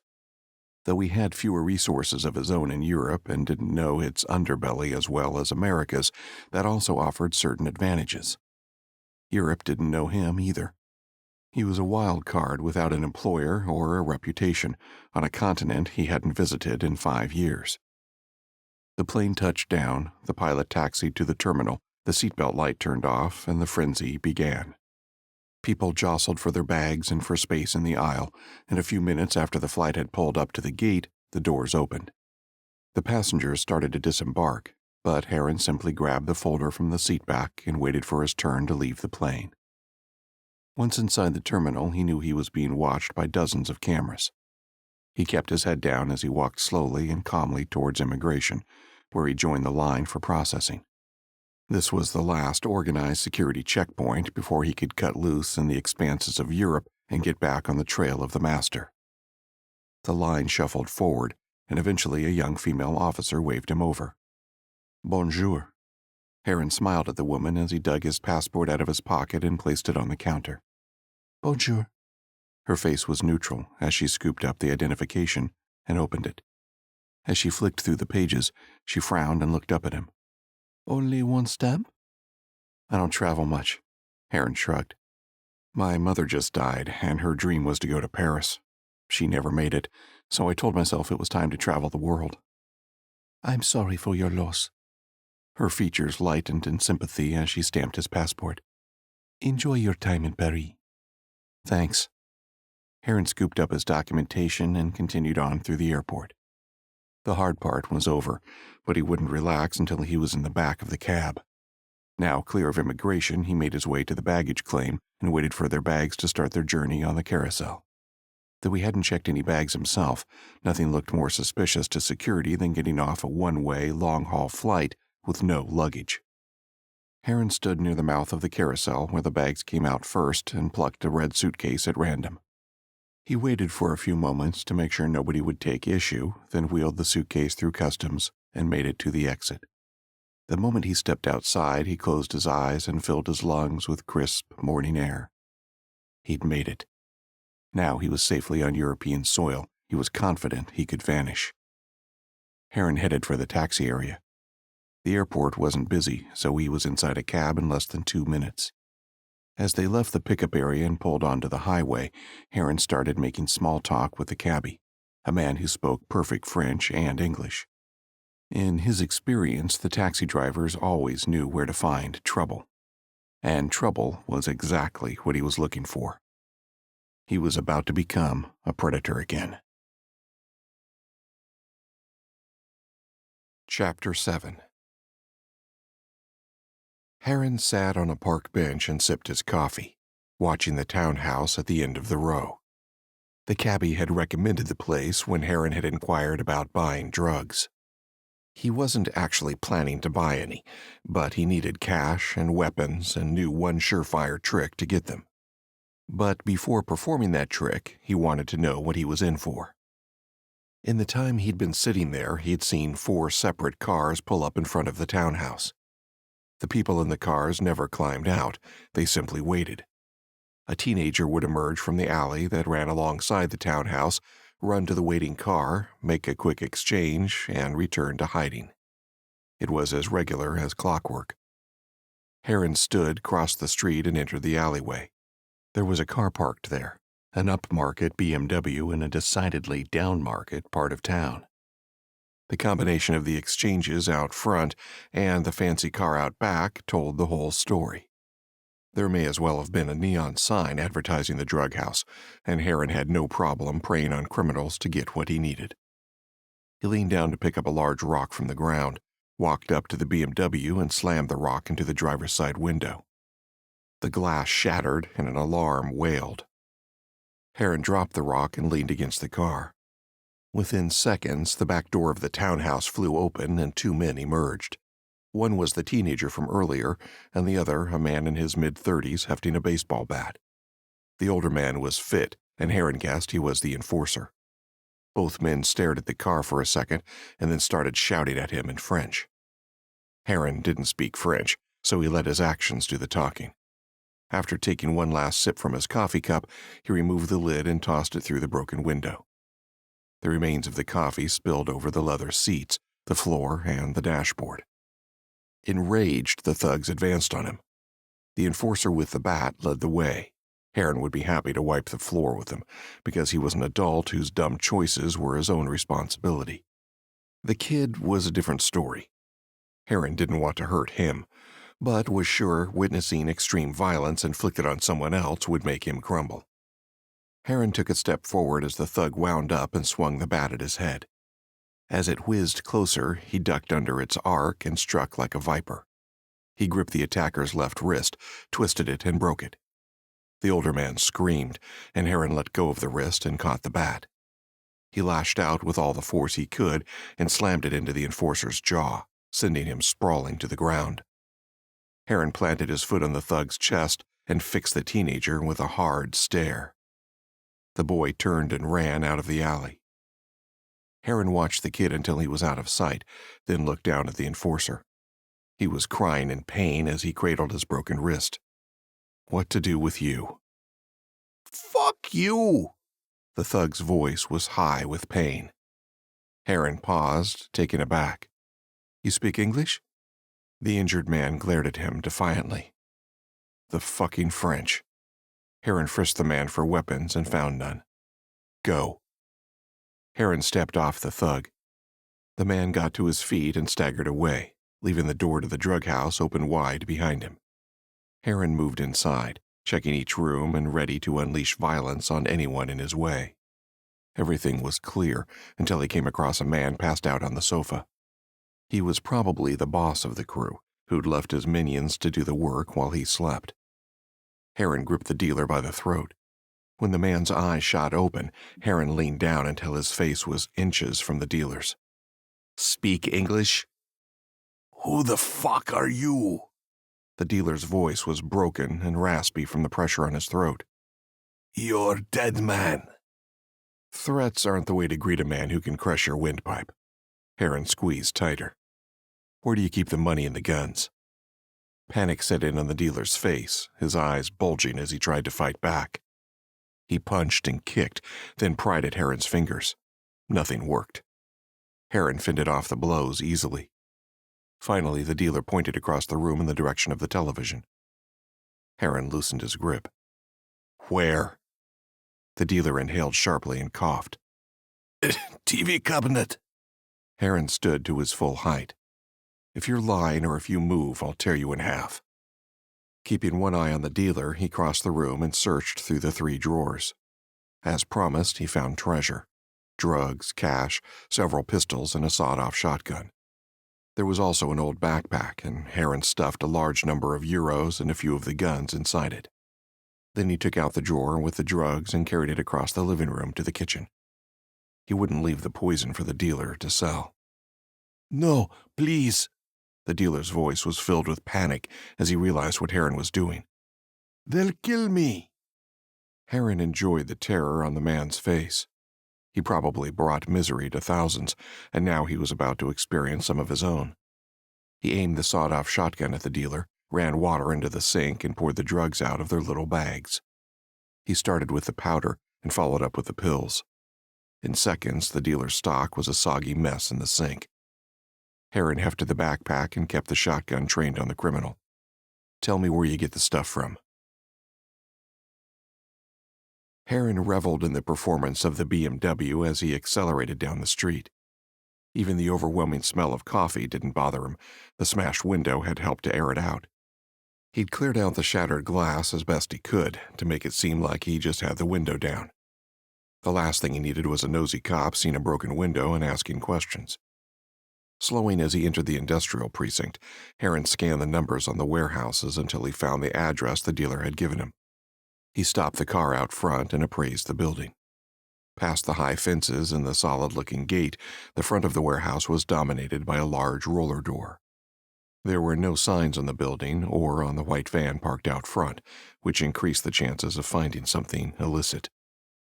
The drug house had been easy to crack. It was an outpost, likely one of dozens of smaller fightums controlled by 2-bit dealers.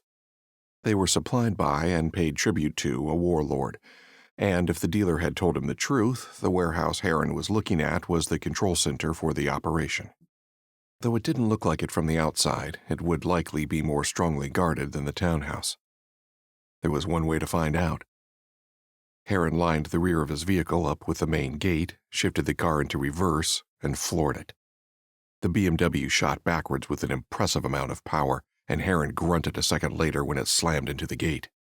He shifted into drive, moved the damaged car forward, and repeated the process until the obstruction gave way. He opened the door and climbed out of the car. Though the rear of the vehicle was totaled, the gate had held up better than he'd thought. It had yielded. He pulled his pistol from the waistband of his jeans, reached inside the car for the sawed-off shotgun, stepped over the fallen gate, and made his way to the warehouse. At the door, he fired the sawed-off into the handle. Buckshot shredded the handle and the lock.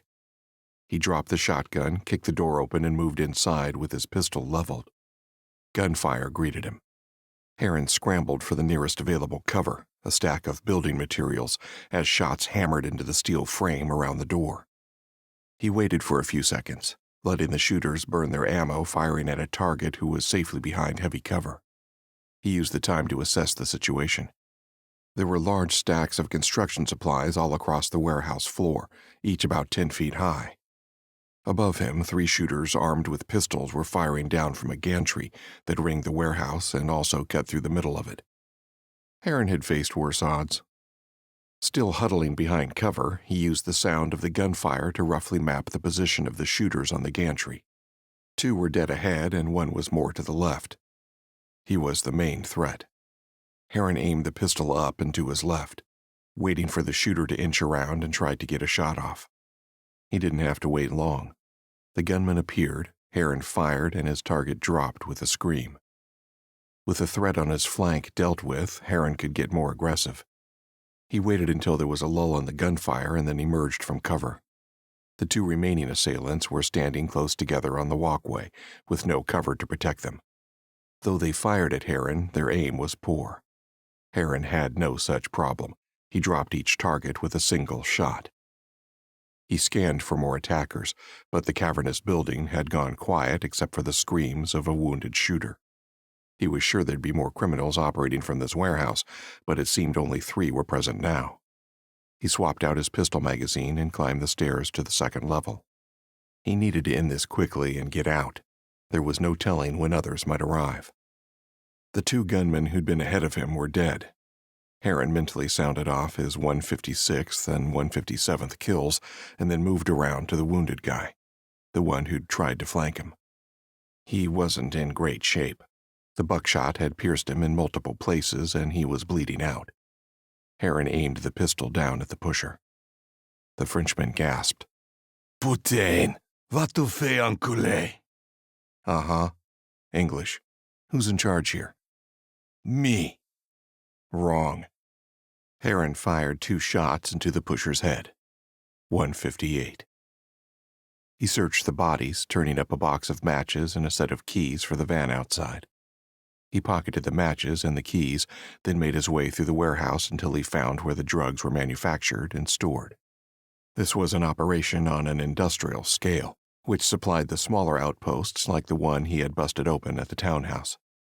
He also found more guns and millions of euros sorted into brick-sized stacks. Herron stuffed all of the cash into plastic bags and carried them to the front of the warehouse, where he loaded them into the back of the van. It took several trips, plus one last run back inside to sift through the firearms. He settled on a better quality pistol and a submachine gun. Now he had all the resources he needed to take down the master. Before that, he had one last job to do. The production of illicit drugs like heroin, methamphetamines, and all the other kinds of pills and powders in the warehouse required a large amount of flammable chemicals. He located some drums and containers of combustible liquids and poured them all over the production area and building supplies, leaving a trail of fluid behind him as he made his way outside. Then he lit a match and threw it onto the ground.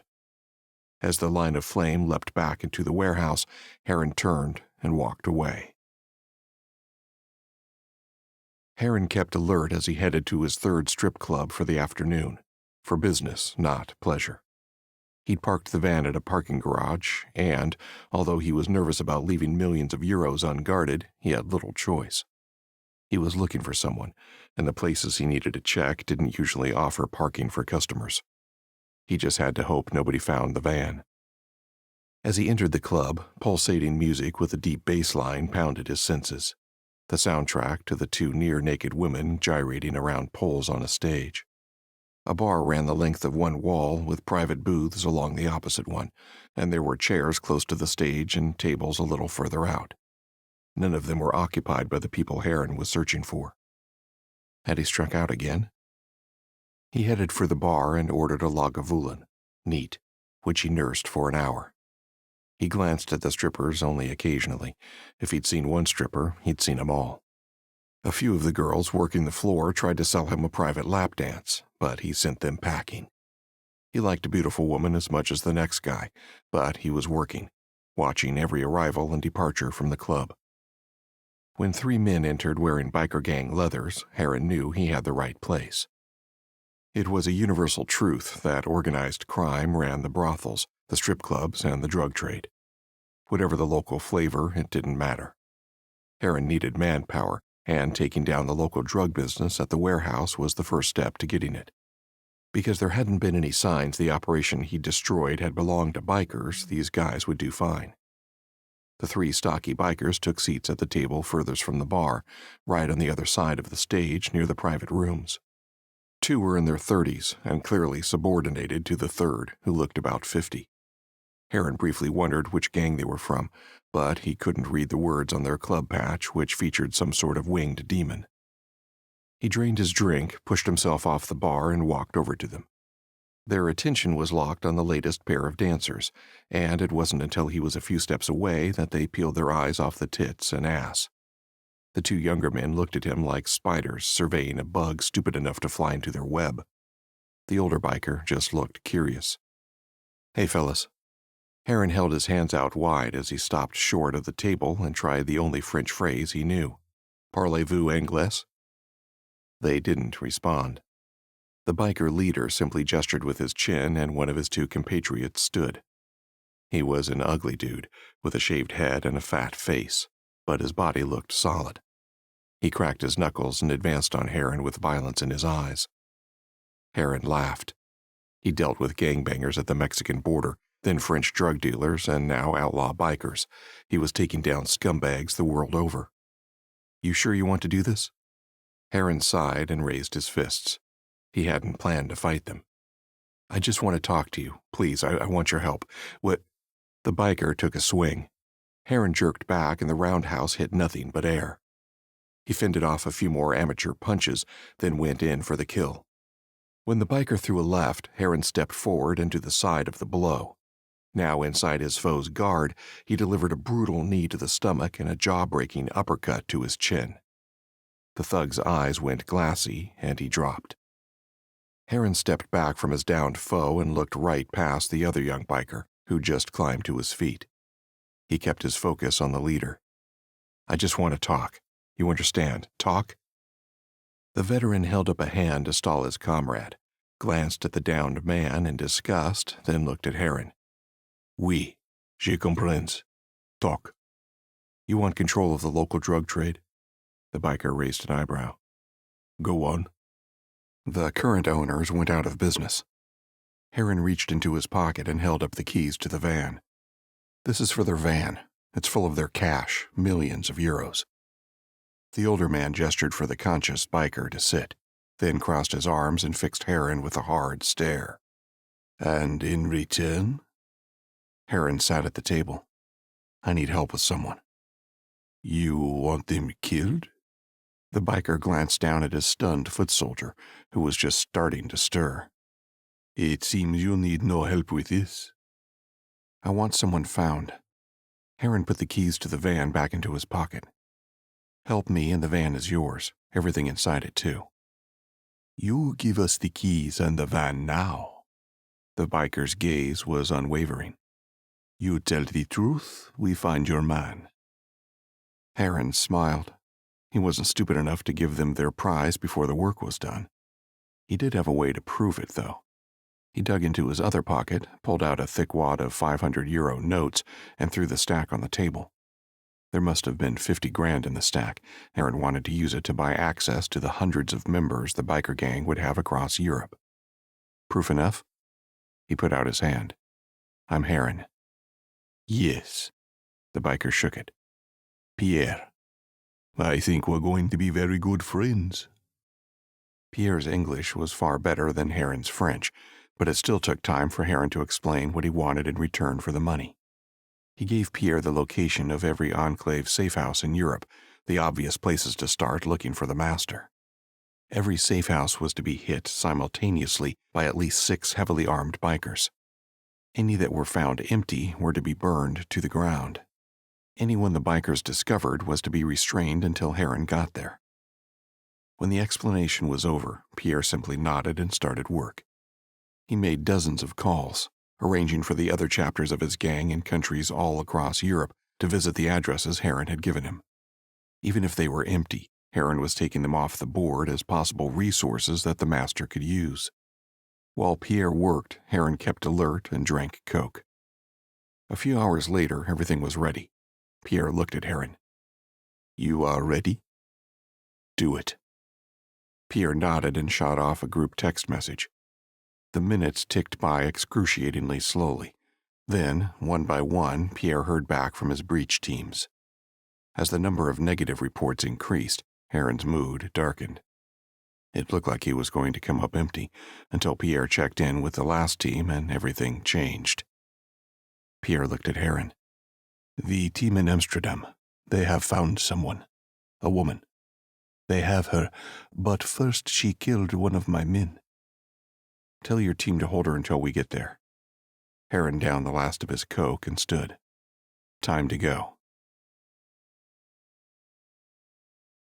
Chapter 8. This is the place. Pierre had to raise his voice to be heard over the sound of the motorcycles idling outside the Amsterdam townhouse. They'd ridden direct from Paris. Herron looked at Pierre, his borrowed Harley still rumbling beneath him. "You come with me. You men can stay out here, yes?" Yes. Herron climbed off his bike and followed Pierre inside. They walked through the living room where the bikers who'd raided the safe house were guarding their prisoner. She was tied up with a pillowcase over her head, but Herron could feel the threat emanating from her. "Ask them what happened." Before Pierre could speak, one of the bikers stepped forward. I speak English. "Okay," Herron shrugged. "You tell me." The biker shrugged. We thought the place was clear. Then I slit the throat of your friend. The woman laughed from beneath the hood. Herron admired her chutzpah. She hadn't realized that a former Enclave operative was in the house. It was time for her to find out who was really in charge. He stepped closer to her and removed the pillowcase from her head. She blinked quickly to adjust to the light. She was in her mid-30s, with her auburn hair tied into a high ponytail and wearing black from head to toe. She looked at Herron like a snake looks at a field mouse. You shouldn't have come here. You're going to die. "I was searching for the master, but you'll do." Her face scrunched up in contempt. Do you really think he'd be stupid enough to come to a safe house you know the location of? "Why not? I've wiped out the Enclave's leadership, and he's on the run. He has no other resources." Is that what you think? She laughed. He didn't come to Europe to run away from you. He came to reboot the Enclave. She had to be lying, trying to make him mad or force a mistake. The Enclave had been toppled, and there was no way to put back the struts he and Jessica had kicked out. Every handler in North America had been shot dead. The organization had been totally decapitated. Except for one man. But could that one man bring the entire Enclave back? Pardon. Pierre interrupted Herron's train of thought. We are done here. Herron turned to see the biker veteran had a cell phone in one hand and a pistol in the other. The pistol was aimed at Herron. "We had a deal." It is true, but my men found your van in Paris. Pierre shrugged. Now I have your money. You are both, how you say, the loose ends. Money? This is about money? The woman looked at Pierre. Free me and I can give you as much as you like. Herron shook his head. He cursed himself for not hiding the van better. He should have known the bikers would be searching high and low for it. "She's lying."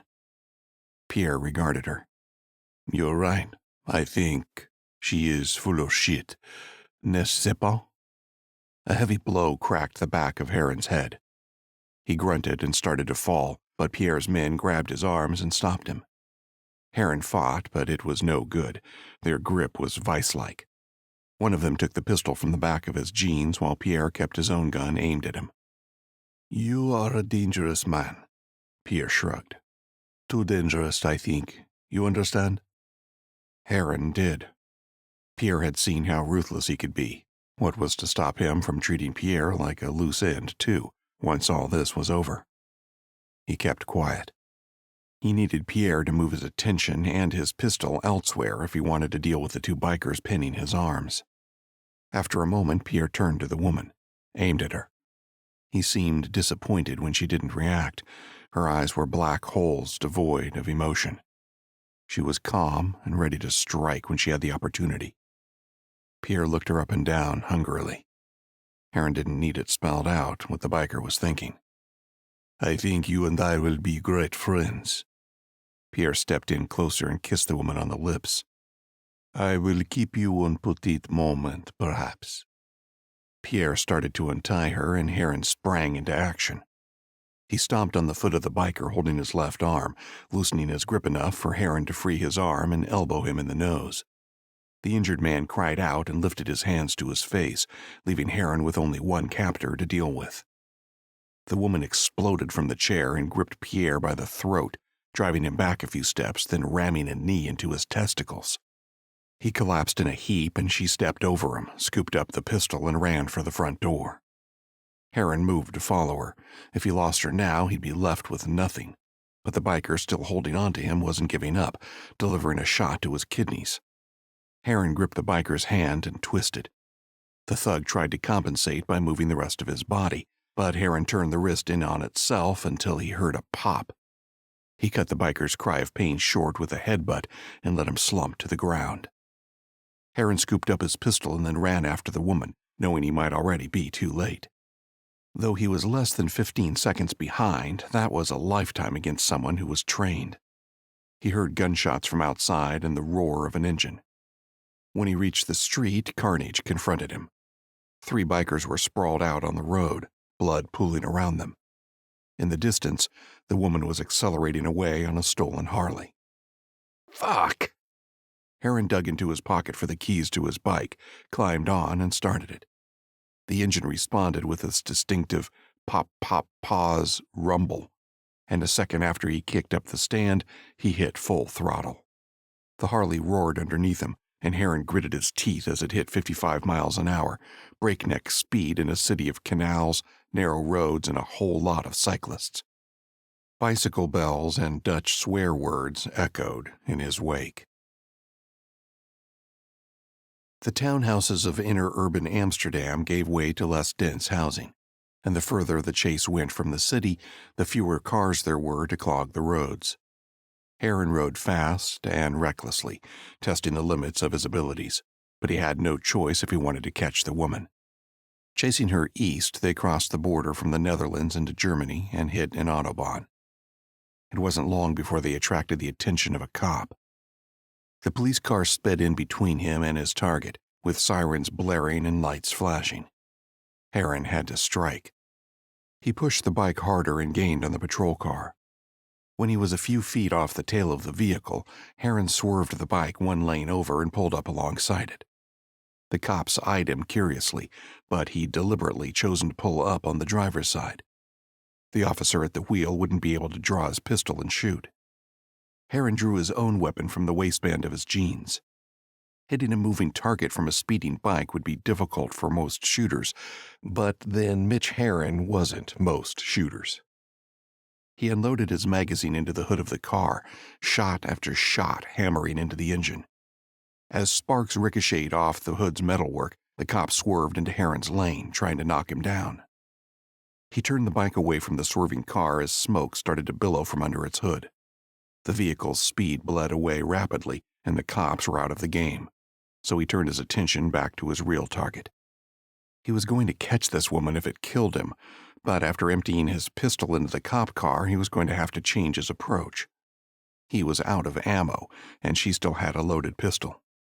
Flashing past cars traveling at much lower speeds, he glanced down at the bike's instrument display. Soon, the light he'd been dreading flashed red on the panel. He had maybe 5 miles of gas left in the tank, and after another few minutes, the fuel gauge hit empty. Herron cursed. There were no signs of the female operative running out of fuel, despite both bikes having been filled up at the same gas station in France. His Harley gradually lost speed as the engine sucked up the final fumes in the tank, but to Herron's surprise, he wasn't losing any ground on his foe. She was out of gas as well. Both bikes came to a stop less than 10 yards apart, and Herron was the faster to draw his pistol and aim it at her. "Stay cool." She hesitated, then climbed off her bike and faced him with her hands held out wide. Neat trick with a cop car. Herron kept his weapon trained on her. Take out your pistol and toss it on the road in front of me. She nodded, drew her pistol, and then threw it onto the road. It skidded to a halt a few inches from his feet. Maintaining his aim, Herron reached down to secure her weapon, but the moment he looked away, the woman was moving. Herron caught the motion in his peripheral vision and his instincts kicked in. He'd normally be able to shoot her, but he had no ammo. He raised his guard, blocked her straight kick, but she landed a follow-up elbow to his temple. Herron grunted and staggered back, fending off the rain of blows by relying on instinct rather than skill. She lashed out with her elbow again, an identical strike to the one she'd initially landed, but Herron blocked it and delivered a quick jab to her chin. Though it didn't hit her hard, the shot caused her to back off a little. He stepped back as she recovered from the blow. I'm not interested in fighting you. I only want to find the master. I don't know where he is. When my handler didn't answer my calls, I retreated to a safe house. You know the protocol as well as I do. Herron nodded. The first thing he'd been told as an Enclave operative was that his handler would always answer the phone. The second thing he'd been taught was that, if they didn't answer the call, something was terribly wrong. In that case, an operative was told to retreat to the nearest safe house and to keep trying to call. I wiped them out. There's no protocol for if the handlers never answer again. They're all gone except for the master. Is that really what you think? Her eyes twinkled in amusement. I think you skipped a class or two. She advanced on him again. If he wanted answers, he was going to have to beat them out of her. Herron was ready this time. He had an advantage in height and weight, but she was fast and aggressive. He wanted to keep her at a distance, where her superior reach gave him an advantage. If they fought in close, he'd lose the edge and it would be an even contest. Herron threw a couple of jabs. She fended them off easily, but they helped to keep her at a distance. She tried to get inside his guard several times, and Herron responded violently. The first time, he tagged her with a left hook. The second, he landed a right jab.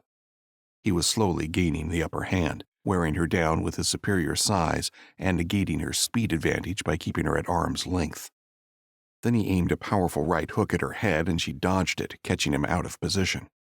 Herron didn't get his guard back up in time and grunted when her right elbow hit him in the jaw so hard it sent him to the ground. She was on top of him in a flash, delivering knee after knee to his head. If it was a mixed martial arts fight, she'd have won. Luckily for Herron, real fights don't take place in the octagon. As the blows pelted down on him, he gripped her throat and bucked his body, moving her weight enough to roll her to the ground and shift on top of her. He had the advantage now. He kept his right hand in a tight grip around her throat, squeezing so hard her focus shifted immediately to defense. She clubbed repeatedly at his hand and arm, but it was no good. If you agree to tell me what you know and help me find the master, you'll live, Herron said. Otherwise, I'll keep squeezing until your eyes pop out of your skull. She punched, kicked, and bucked, but Herron was too strong. The seconds ticked by and she became more desperate, until eventually she stopped fighting and tapped his arm desperately. Herron nodded, let go of her throat slightly, and let her take a deep breath. He was ready for her to resume fighting, but she remained compliant. He'd won, and he'd have to trust she'd cooperate. To make sure of it, he socked her as hard as he could on the side of the head. Herron watched her eyes go glassy as she lost consciousness, and then he climbed off of her. He couldn't risk someone so deadly lying about her surrender. He walked over to her pistol, reloaded the magazine, and then aimed the weapon at her as she came around. Spitting blood, he was irritated when a tooth went flying with it. He watched it bounce along the road.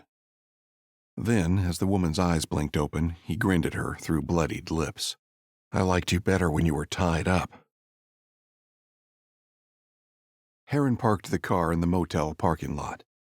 No other mission he'd ever worked on had been as demanding as this one, and he wasn't finished yet.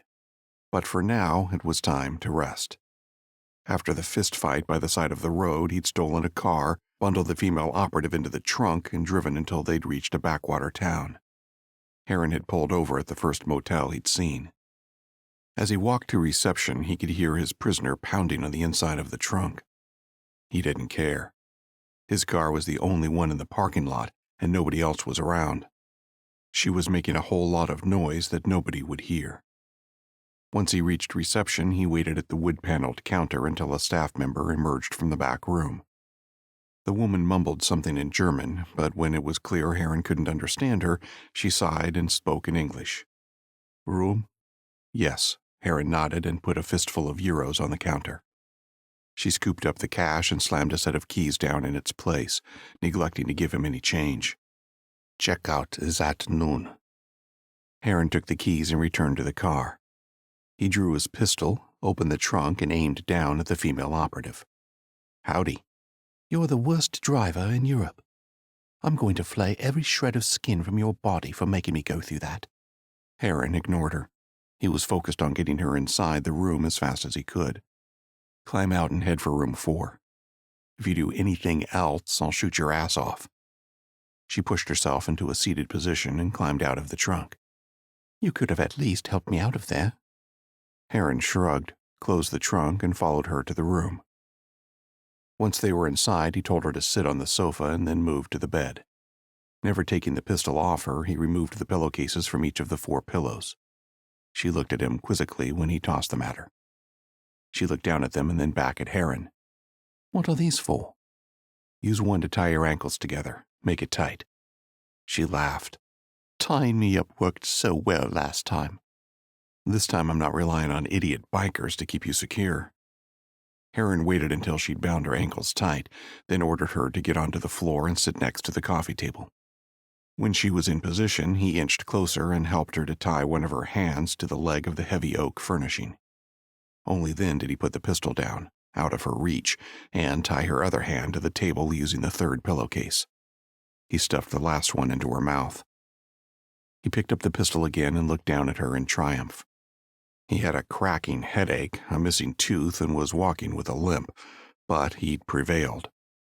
He opened the minibar and rated it for peanuts, chips, cookies, bottled water, and soda. He figured the generous tip he'd left at reception would cover the tab. He took some time to eat and drink. She looked at him with desperation in her eyes. Herron put a bottle of water and a few cookies in front of her. "Ready to talk?" Mm-hmm. She nodded. "If you make any sort of disturbance, the gag goes right back in." Herron pulled the gag out of her mouth. "Hungry? Thirsty?" Yes. "Okay." Herron fed pieces of cookie to her and then held out the water, which she guzzled down. "Listen, if a handler goes quiet, we're taught to retreat to a safe house. I know that. But I wiped out the handlers and the master is on the run. There's no one left to call those safe houses. So why do you think there's more to it?" You really think the master fled America because he was afraid of you? That's cute. She gave a small laugh. He's one of the most powerful men on the planet. He has dozens of elite killers at his disposal. Killing the handlers doesn't change that. He'll just find new ones. "I'm getting tired of the drip feed of information. What happens after operatives retreat to a safe house?" She shrugged. If nobody answers for 2 weeks, it means the entire Enclave network is compromised.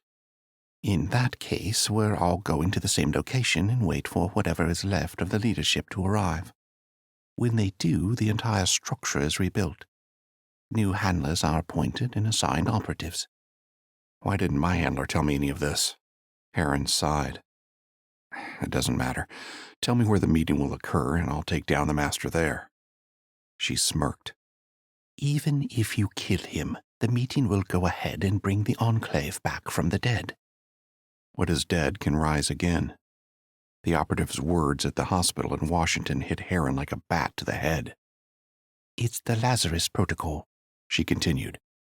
It's a shitty name for a plan to resurrect a cabal of assassins, but if you want to stop it, you'll have to set me free. Herron stared at her with disbelief, but she calmly held his gaze. If she was lying, she was convincing. Besides, what she said made some sense. It explained why the master had fled to Europe and why she'd just been cooling her heels at the Amsterdam safe house. There was a good chance the master was on his way to rebuild the Enclave. It changed the game. He wasn't chasing the master anymore. He was trying to prevent the reboot of the entire Enclave. "Tell me where the meeting will take place." She shook her head. Only if you agree to take me, too. Decide quickly, though. It's happening soon. Herron considered. If she was right, there was no time to waste arguing. I agree. Now where is it? You think I'm stupid? She laughed. I'll tell you when we get there. Okay. She paused. Can I have a gun? You think I'm stupid? Chapter 9. Herron stifled a yawn as his car roared past another highway sign informing him he was a few miles closer to London. He wished for the 1,000th time that the female operative had told him exactly when and where in the United Kingdom the meeting would take place, but she was keeping that to herself. At least she'd finally told him her name, Frances Charlesworth. After leaving Germany, they'd driven to the ferry terminal in Calais, France, and crossed the English Channel. After arriving on UK soil, he'd stolen another car and they'd settled in for their drive to London. They were now an hour out of Dover and would arrive in London after another hour of uncomfortable silence. Herron didn't trust Charlesworth, and the feeling was probably mutual. He only needed her as a ticket to the meeting, and she only needed him to stay alive. It was an alliance of convenience that could end at any moment. He just had to make sure that when that happened, he was the one left standing. When they were on the outskirts of London an hour later, Herron turned to her. What happens when we get to this meeting? One step at a time. We need to get to Trafalgar Square. Then I'll tell you when and where the meeting will take place, and then we'll go our separate ways. Unacceptable. Herron frowned. You said you'd take me to the meeting, not bail right before it. The deal has changed. I'll give you the location, but I want no part of what you're doing. You'll be amongst dozens of operatives, and the second you're spotted, you're a dead man. And if they realize I brought you there, I'll be killed too. You don't get that choice.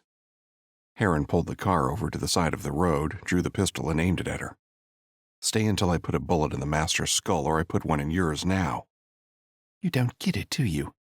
Even if you get to the meeting and kill him, what do you think happens next? You kill him, they kill you, the meeting proceeds, and a new leadership forms. You're on a suicide mission, and I don't want to go down in flames with you. She was right. Herron had thought all he needed to do was destroy the Enclave and kill its leadership, but only by eradicating the entire Enclave, each and every operative, could he rid the world of its rot. Only its complete annihilation would finish this chapter of his life. She smiled. What if I trade you something to let me go? What? We both know you can't do this alone, but I don't want to help you either. I can get you some reinforcements, better ones than a biker gang, too. Who? MI5. She paused to let Herron digest the news. My last mission for the Enclave was to take down its Director General. He's been investigating the Enclave's presence in Europe and was getting a little close for my handler's comfort. But when I called my handler for the final green light, there was no answer. So you went to ground? Yep. And now you somehow think MI5 will help me? That doesn't add up. The Director General's name is Kevin Charlesworth. Yes, my father is the head of a spy agency, but he doesn't know his daughter is an elite assassin who's killed 34 people. Herron couldn't believe it. He'd cut ties with his own loved ones, but that didn't mean he'd kill them if ordered. Some family. And he'll help me? For the chance to learn where I am and take down the Enclave, you bet he will. Look, if I prove he's my father, will you let me go? Herron knew it was time to choose. She was offering to tell him when the meeting was and where it was being held, and dangling the help of MI5 to wipe it out. In return, she wanted simply to walk away. He didn't trust her, but he believed her. He'd reached the end of the line. He was a one-man wrecking ball, able to take down most targets and then disappear afterwards, but he wasn't Superman, and this wasn't about one target. Okay. He got them back on the road and resumed the drive. They didn't speak. They'd said everything they needed to. The London traffic was busy, but they arrived without incident, and Herron found a spot in a parking garage off Leicester Square. From there, it was less than 5 minutes' walk to Trafalgar Square and the base of Nelson's column. Without asking Herron for permission, Frances borrowed a phone from a passing college student. "Let me see what you're doing." Herron didn't want her to do anything that would warn the Enclave. "Prove you're who you say you are and do nothing else." He needn't have worried. She Googled her father's name and hundreds of photos appeared in the search. She scrolled down for a while until she found one of her whole family, then turned the screen to show him. It was her, standing next to the Director General of MI5. "Thanks." Herron held the phone out to the guy she'd borrowed it from and waited until the stranger was out of earshot. "Okay, you've convinced me." The meeting will be held in Bath at midnight tonight. The Master and all Enclave operatives will be there. Go to MI5, tell my father I sent you, and I'm certain he'll help. How will he know I'm not lying? Tell him I'm sorry for the last night in Belfast. He'll know then, and he'll do anything you want if you promise it'll lead him back to me." Herron nodded. Their bargain struck, he waited under Nelson's column until she'd vanished from sight, thinking all the while how fitting it was he should be here. Admiral Horatio Nelson was best known for several decisive British naval victories in the Napoleonic Wars, most notably facing terrible odds and prevailing nonetheless. Though his campaign had ultimately cost him his life, his successes had changed the course of history. Herron hoped Horatio's luck rubbed off on him, minus the dying part. Herron paused outside Thames House and stared up at its squat gray facade. Inside was the headquarters of the British Security Service, MI5, the government spy agency he was going to ask to take down the Master and the Enclave, likely at the cost of his own liberty. No matter the odds, however, he was glad to have a plan. Now he just had to execute it. After leaving Trafalgar Square, he'd walked back to the car and driven the short distance to the MI5 headquarters on the north bank of the River Thames. While MI5 worked to secure Britain from enemies foreign and domestic, little did they know of the bombshell Herron was about to drop on them. It would make all the other threats they were facing seem like a child's game. He just hoped they took him seriously. Here goes nothing. He took a deep breath and headed for the entrance. Herron was a man used to living in the shadows and occasionally striking out to kill. Now he was walking into the light, to confess what he'd started and ask for help to finish it. There was every chance MI5 would simply arrest him and lock him up forever, but he needed to try. He'd sworn to Jessica he'd destroy the Enclave, and to Kearns that he'd keep her safe. This was the only way to live up to both promises. It was also the key to his own absolution. He was surprised when nobody moved to intercept him as he got closer to the building. If he strolled up to the CIA's headquarters in Langley or the NSA headquarters at Fort Meade, he'd expect some attention. But the only thing bothering him outside Thames House was the dull, overcast sky. It had always bewildered him that British cops didn't routinely carry firearms. If they did, would he have made it within spitting distance of their internal security agency without consequence? But while Herron was usually happy to avoid attention, this time he needed it. He pulled out his pistol, fired a shot into the air, then tossed the weapon onto the ground. At first, nothing happened. Then the doors to the building burst open and half a dozen armed personnel streamed out and rushed to him. They had their weapons drawn, a mix of pistols and submachine guns, and nasty expressions on their faces. Herron moved his arms out to the side, showing he wasn't a threat. "I'm here to hand myself in. I'm an assassin guilty of over 150 murders. I want to speak to your Director General." "Fat chance of that, mate," the head of the security detail said as they all formed a ring around him. "Put your hands on your head, drop to your knees and lay flat on your face." Herron nodded and complied with their instructions. He knew that one wrong move would end him, so he complied slowly. When he was finally face down on the ground, he heard them move in all around him. They cuffed him, searched him for more weapons, and then dragged him to his feet. He smiled at the head of the detail, who dug into his pocket and pulled out a hood. "I want to speak to your Director General," Herron repeated. "I have information about his daughter's disappearance." "Shut your mouth." The agent lowered the hood over Herron's head. "After the shit you just pulled, he'll be lucky to ever see daylight again." Herron kept quiet as he was shoved in the direction of Thames House. An agent was gripping each of his arms, a sign that they considered him dangerous despite the fact he was cuffed and hooded. He couldn't see anything, and there was no sound except for the footfalls of the agents around him. They were well-drilled and efficient. In less than a minute, they were inside the building. The temperature increased significantly, and there was a great deal of noise around him. Though his security detail might be silent, the lobby of Tim's house had the same low-level buzz of office buildings the world over. He could hear a dozen conversations that paused as he passed, but he didn't catch anything of use. Even the quiet chatter petered out and died as he was taken deeper into the building and down some stairs. Herron knew he was in the right place when he heard a heavy steel door slam behind them. Though there'd be 1,000 people working in Tim's house, a mix of agents and bureaucrats, there'd also be a more private area. It was there MI5 would get many of its answers and solve many of its problems. Herron was hoping they'd help him solve one of his own. Finally, they came to a stop.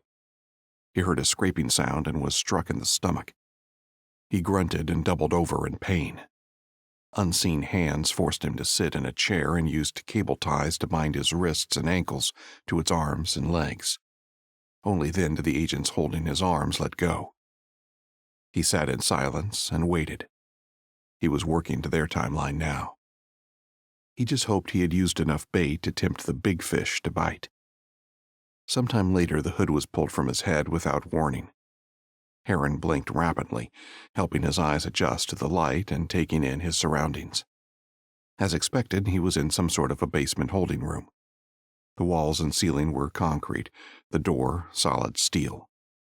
There was nothing in the room except the chair he was sitting on and a security camera in one corner. The same agent who'd put the hood on his head had just removed it. He smiled. "Hello, Bambi. Welcome to the home of the original spy catchers. I'm Agent Lever." Herron shuffled in his chair. Lever nodded at someone standing behind Herron. He knew what was coming, but still grunted as pain exploded in the back of his head. He shook off the hit and looked up at Lever with fury in his eyes. He'd come here for help and expected some rough treatment, but he was already getting a little tired of the MI5 man and his crew. "You don't speak unless spoken to." Lever leaned in close to Herron's face. "The people working here fucked the Germans, the Soviets, and the Islamic terrorists. So forgive my skepticism when an American comes to our door, fires shots in the air, and makes some outlandish claims. Tell me why I should care about you, or you'll rot in a concrete box." Herron smiled and sighed, but he kept his face neutral. His bait had worked. They were interested in him, intrigued by him. Now he had to close the deal. He was going to give him his whole life story, a man who'd lived in the shadows and shed dozens of identities, in the hopes that these people might give him the help he needed. "My name is Mitch Herron. I was an American soldier for 8 years, regular Army and then the Rangers. Then I was approached to do contract work.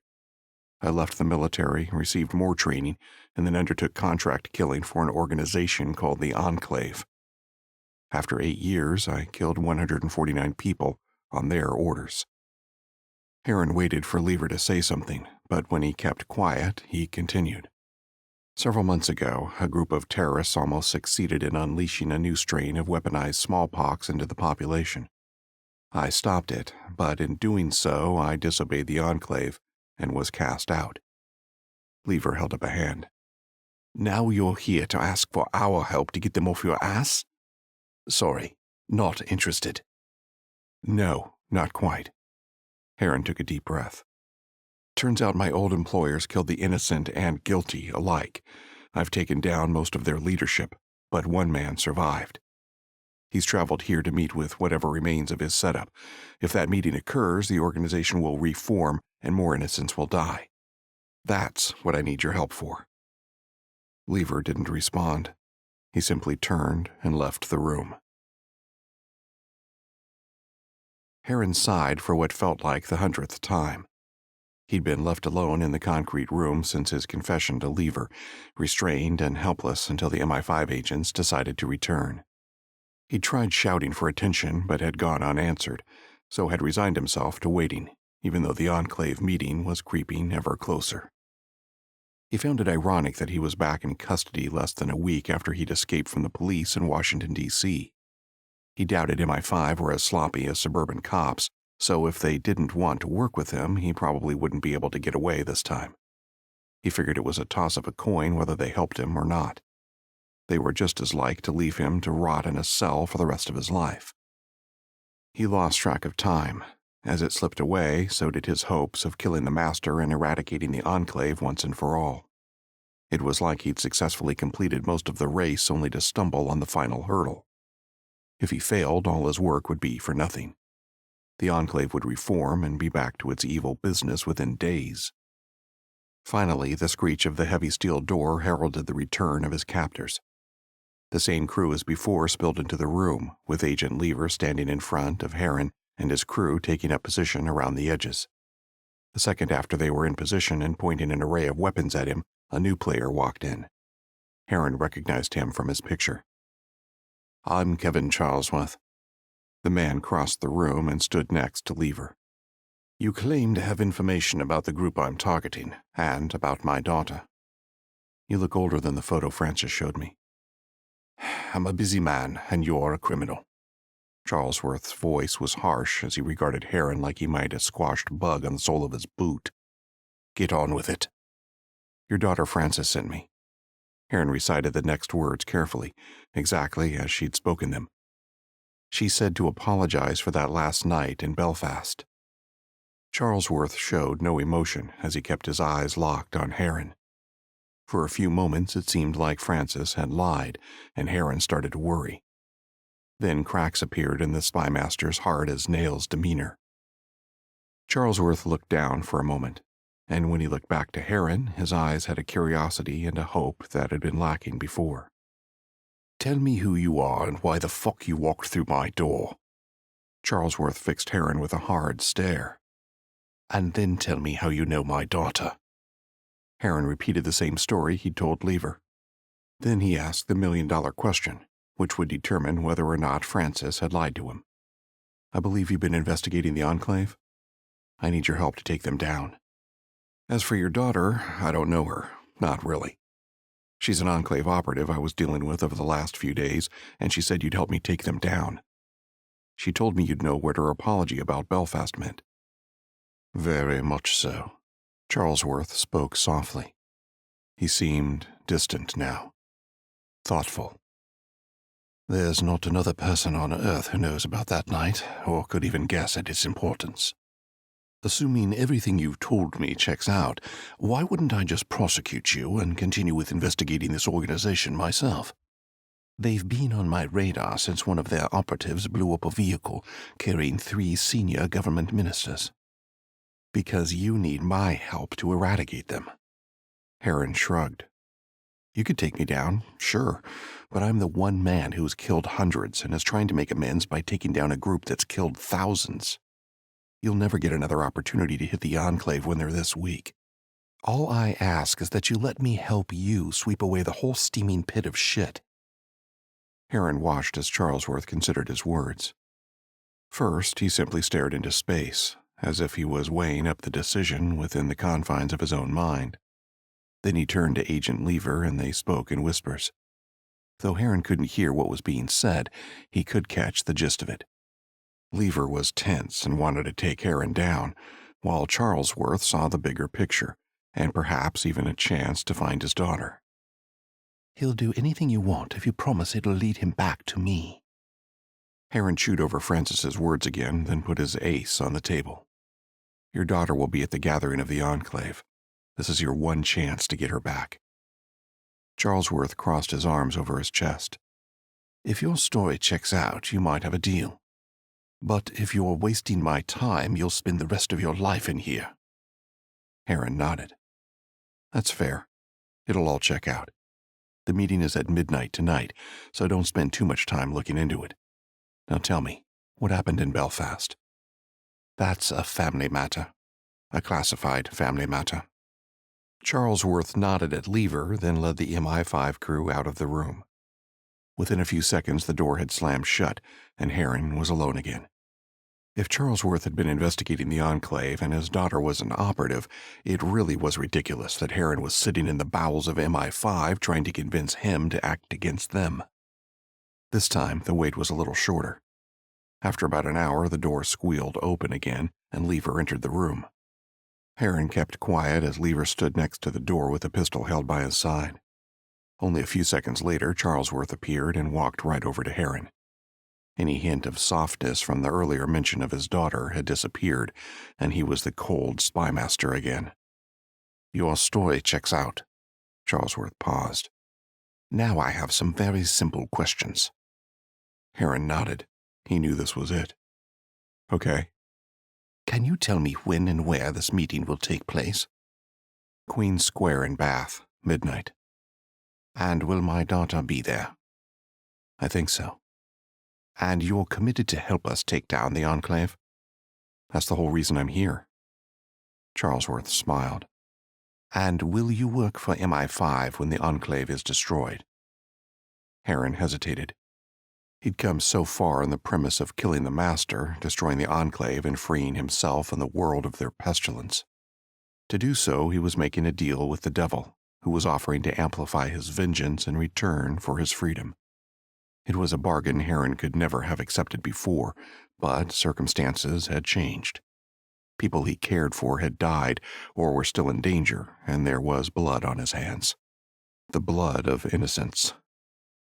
Herron nodded. Once the Master and the Enclave are gone, you can do what you like with me.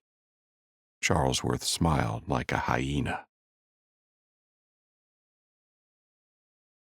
Chapter 10.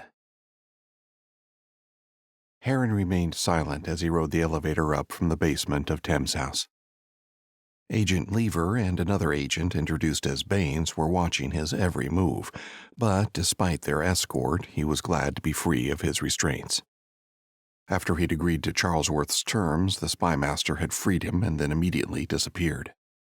Herron had been asked more questions by Lever and Baines, then escorted upstairs. The elevator stopped on the 5th floor, a chime sounding as the door slid open. He was somewhere special now, the inner sanctum of the British government's premier domestic security agency. Let's go, buddy. Lever placed a hand on his back and gave him a gentle shove. The Director General is waiting. Herron walked down the hallway with Lever leading the way and Baines behind him. On either side of him were countless offices, each with their door closed and some clandestine business of state going on behind it. He hoped at least some of the brightest brains in the building were figuring out how to disrupt the Enclave meeting, or else the support of MI5 would mean nothing. Through here. Lever directed Herron into a large conference room dominated by a table laid out with plates of pastries and fruit. He pointed to a chair. Sit. Herron did so. Lever sat to his left, while Baines remained standing directly behind him. Herron had no doubt he'd eat a bullet if he tried to stand. Though Charlesworth had accepted his bargain, it was clear he had ordered his men to remain vigilant. While he waited, Herron helped himself to the catering. He poured a big glass of water and filled a small plate with muffins. Herron made it most of the way through a plate of food before a group of people in suits walked in. Charlesworth and his small entourage arrived last, taking up positions at the head of the table. When everyone was seated, Herron guessed there were about 20 people around the table. Given he was used to working alone, it seemed like an army had gathered to take down the Enclave. Charlesworth cleared his throat and the buzz of conversation died down. Thanks for making time, everyone. This is big. Herron sat back, watching as Charlesworth brought them up to speed. He felt their eyes on him when their boss revealed his part in all this, but the looks were fleeting. All attention was on Charlesworth as he explained the opportunity to wipe out a cell of the worst killers, the worst terrorists on the planet, when they were at their weakest. Andrea Bricknell will explain the detail. Charlesworth gestured with his chin toward a woman sitting a few seats down the table to his left. She's worked this one up. Herron watched Bricknell as she nodded at Charlesworth and took over the briefing. She was about 40 and oozed competence and confidence. She'd clearly risen to the highest levels in a male-dominated environment and obviously had the respect of her colleagues.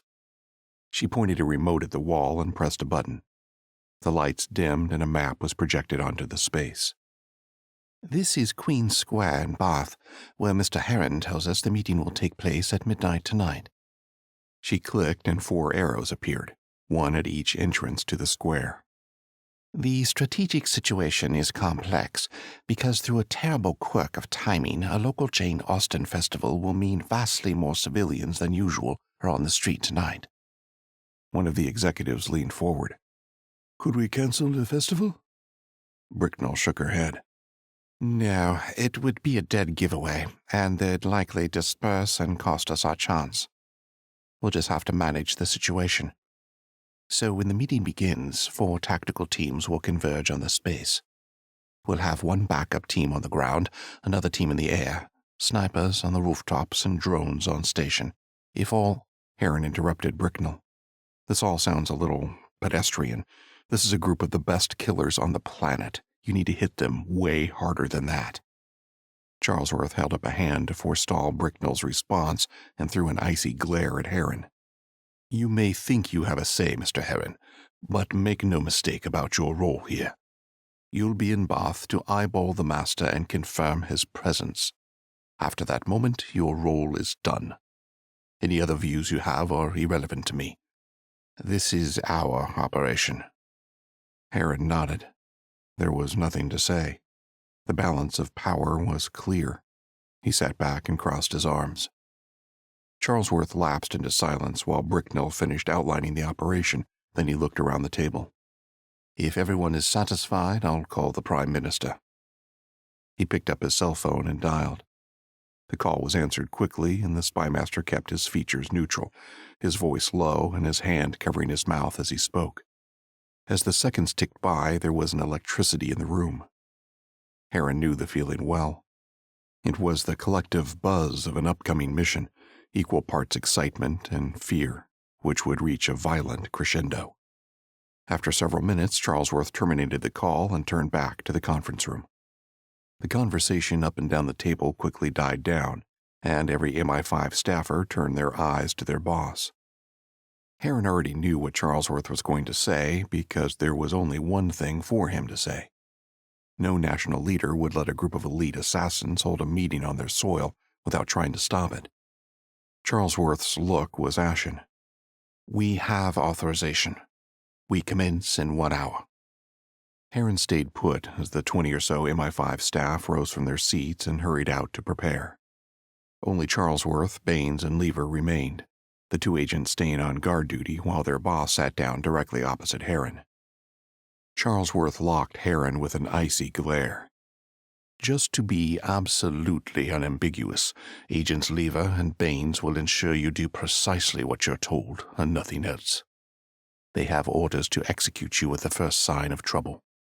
You stay with Lever and Baines, you confirm the master's identity, and you keep quiet when the fireworks start. Clear? Herron nodded. Crystal. Now arriving in Bath. Lever smiled at Herron from the seat opposite him. You might never leave. Herron rolled his eyes at Lever's dripping sarcasm. The MI5 agent had a smile on his face and a pistol in his lap and had been needling Herron for the entire van ride from London to the ancient town. He hadn't risen to the bait. He had no doubt Lever and Baines would take him out without hesitation if needed, so there was no point responding to the barbs. His only objective was to bring the hammer of MI5 down on the Enclave. At Tim's house, he'd been bundled into the back of a black van long before the MI5 crew had mounted up, Lever and Baines keeping him company the whole time. They traveled in a 12-vehicle convoy. Herron wasn't sure how many MI5 operatives there would be to deal with, but he hoped the agency had packed enough heat. They had only a few hours to prepare before the meeting was due to commence. He returned to looking out of the window, just in time to see 4 black SUVs peel off from the convoy and take a right turn. The move replicated one another group of vehicles had taken 5 minutes earlier, splitting off to take up their position prior to the operation. About half the transports were driving into the town itself, including the van Herron was riding in. Ahead of his vehicle, all he could see was a procession of red taillights. Only a few minutes later, the remaining vehicles slowed to a stop. Agents bundled out, secured the street, then moved out in small groups with their weapons and gear. Lever and Baines didn't move an inch while all this was happening, staying seated in the back of the van with their eyes locked on Herron. Only when the last of the MI5 agents had disappeared from sight did his escorts make a move. "If you do anything except what you're told, we'll put you down." Lever raised an eyebrow at Herron. "You know the rules." "Don't unleash my mad superhero skills and always floss when I brush." Herron scoffed. "You guys really are paranoid. I came to you, remember?" Lever didn't respond. Instead, he climbed out of the van and looked around. The convoy had stopped in front of a row of unremarkable homes, lit only by the pale moonlight and the streetlights. When the agents motioned for him to enter one of the townhouses, it was clear to Herron there was more going on inside than residential bliss. It had to be some sort of MI5 facility. Baines gripped one of Herron's arms and led him straight inside. The interior didn't have the usual trappings of a private residence. There were few internal walls and none of the normal furniture. Instead, there was a giant conference table with a number of computer terminals atop. He stood in the corner of the room, Lever and Baines watching him like a hawk. Other MI5 agents were rushing around urgently, removing protective sheets from the terminals and booting up the computers.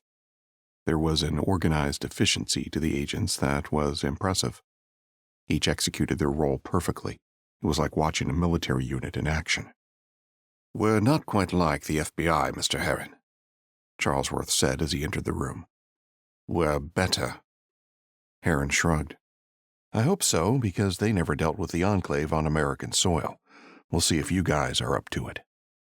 "We'll have access to every security camera feed in the city, as well as the portable feeds my agents and aerial drones will be streaming to this headquarters. We've got enough eyes and guns on the square to contain the meeting. Once you confirm the master's identity, we'll move in and smash them to pieces." Herron doubted it would go as smoothly as that, but he couldn't fault the plan, and he kept his doubts to himself. "Sounds fine." "This would be easier if you told us what the master looked like." Charlesworth fixed Herron with a hard stare. "We could find him in seconds." "Then you wouldn't need me for anything." Herron's voice trailed off, and Charlesworth gave up on trying to force a description out of him. MI5 hadn't figured out the link between Herron and the attack on the hospital back in the States, so they hadn't tracked down the news report of the incident or the video of the master that went with it. Herron was happy for their help, but he needed to stay useful to them. He didn't want them freezing him out of the operation entirely. A few minutes later, the command center was up and running. Agents were sitting at computer terminals and camera feeds were projecting onto a screen at the head of the table.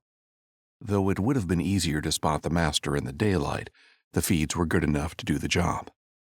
One feed dominated, the view of Queen's Square where the meeting was taking place, while other views cycled through at the edges of the screen. "Sit and watch," Charlesworth ordered. Herron was escorted to one of the seats at the table. As soon as he was seated, he started to scan the camera feeds, searching for a sign of the master while also keeping his eye on the main view of the square. Though the assassins and their leader would be alert for any danger, there was no way they'd know how much attention the authorities were currently paying to the historic town of Bath. Seconds and minutes ticked by until almost an hour had been wasted with no sign of the master. Though Herron had hoped the square would empty out as midnight drew closer, the Jane Austen Festival was keeping people out later than usual. Civilians loitered around in small groups. Were some of them Enclave operatives? The key to unlocking the meeting and identifying all the enemy agents was finding the master. Herron's eyes were darting around the screens, taking in every face from every camera, trying to locate his prey. Charlesworth was growing impatient. "If you're stringing us along, you're going to spend a very long time inside a very dark hole, Mr. Herron." Herron simply pointed at the screen. "There he is. I suggest you start tracking his every move." Charlesworth pounded the table with a fist. "You're sure?" "I'm sure." The man on the screen was unmistakable. It was the same man who tricked him at the hospital. It was the master. Charlesworth began barking orders at his subordinates. Task a drone to track him wherever he goes. I want to know if he so much as scratches his head. Get the tactical teams close to the square ready to strike. But nobody moves on him unless I give the order. Clear?" The MI5 agent sprang into action. It wouldn't be by his own hand, but Herron's triumph was close. A drone flying high in the sky over Bath turned its camera to the master, and the tactical teams converged on Queen's Square from every direction. They were represented on the digital map of the city by little dots, one for each agent. A team of 6 was moving on each entrance to the square, and there were shooters on the rooftops. "We've got them." Charlesworth smiled as the master entered the square. "Tactical teams, prepare to move in. Be aware of high civilian traffic in the area.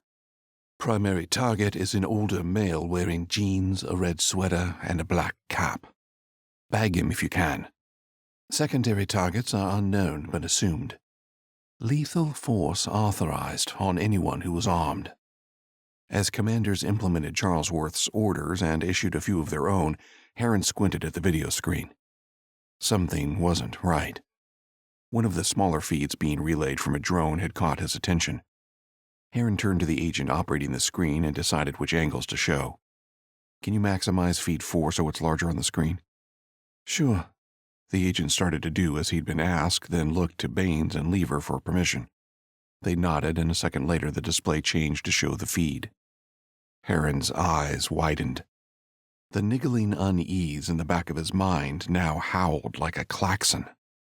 A group of 5 or so people stood in the middle of the square, and each entrance to the square had 2 groups of 3 people standing on either side of it. Despite the festival, the pattern and the distribution of numbers was too perfect. What looked like random clusters of civilians was almost certainly not. Nobody on the ground would notice, but the drone feed showed it clearly. Herron saw it clearly. It was a trap. "Looks like the master is headed for the group in the middle of the square." Charlesworth grinned and barked the order before Herron could stop him. "Execute." Herron turned to Charlesworth. "You need to abort. They know you're coming. They have all along." "You need to be quiet." Charlesworth's glare was icy. "We've got them. It's all over except the fireworks." "You don't understand." Herron tried to get to his feet, but Baines and Lever forced him back down. "Bricknell's tactical teams are about to get shredded." Charlesworth turned to watch the camera as the tactical teams surged into the square, moving with perfect timing. They had been told to make straight for the group standing in the middle of the square, and moved with confidence and purpose, 24 heavily armed agents quickly surrounding the group. There was no shooting. The cluster of Enclave agents had been caught cold. For a moment, Herron thought he might be wrong. Then the screens lit up with the flashes of gunfire, and panicked reports started coming in over the radio. "Alpha team under fire. Getting shot at from behind. Charlie taking casualties. All teams under fire, sir. Delta Prime is down." Herron, Charlesworth, and the other MI5 agents in the command center saw the situation play out from above. After their teams had been moved deeper into the square, the Enclave operatives near the entrances had started to fire into their backs. As soon as the MI5 agents had turned to face the new threat, the Enclave group in the center, including the master, had drawn their weapons and added to the Brits' problems. It was a classic envelopment and ambush of an overconfident foe. Herron had used the same tactics in the Special Forces. Now he was watching a perfect example of its application. Though the MI5 sharpshooters on the rooftops were doing their best to support their ground teams, numbers favored the Enclave. For every Enclave operative that dropped, 2 MI5 agents went down. The battle was going to shit. Herron watched the slaughter with a strange detachment, even though he knew men and women were dying down there. His best chance to kill the master and beat the Enclave was slipping away. Charlesworth and the others were also staring at the screens, too stunned by the situation to react. "Pull them out!" Herron's shout broke their trance. "Order them to pull back to one exit, cover them with your shooters, and send your backup teams to help." Charlesworth blinked a few times, stared at Herron, and then nodded. "All teams, withdraw from the square using the southeast exit. Staged withdrawal, each team covering the next in turn. Rooftop shooters have full clearance. Scramble the backup teams to the southeast exit. As his subordinates relayed the orders, Herron caught Charlesworth's eye. He was glad the Director General's head was back in the game. Though the chance to take down the Enclave was probably blown, some of the MI5 agents might escape the ambush and live. It was the only victory that could possibly be won today, unless someone got lucky and took down the Master amidst the chaos. "Sir," one of the surveillance controllers spoke up with a shaky voice. "They're retreating as well." Herron and Charlesworth both looked at the screen. As the MI5 team moved to the southeast exit from the square, the Master and a core group of Enclave operatives was moving to the northwest.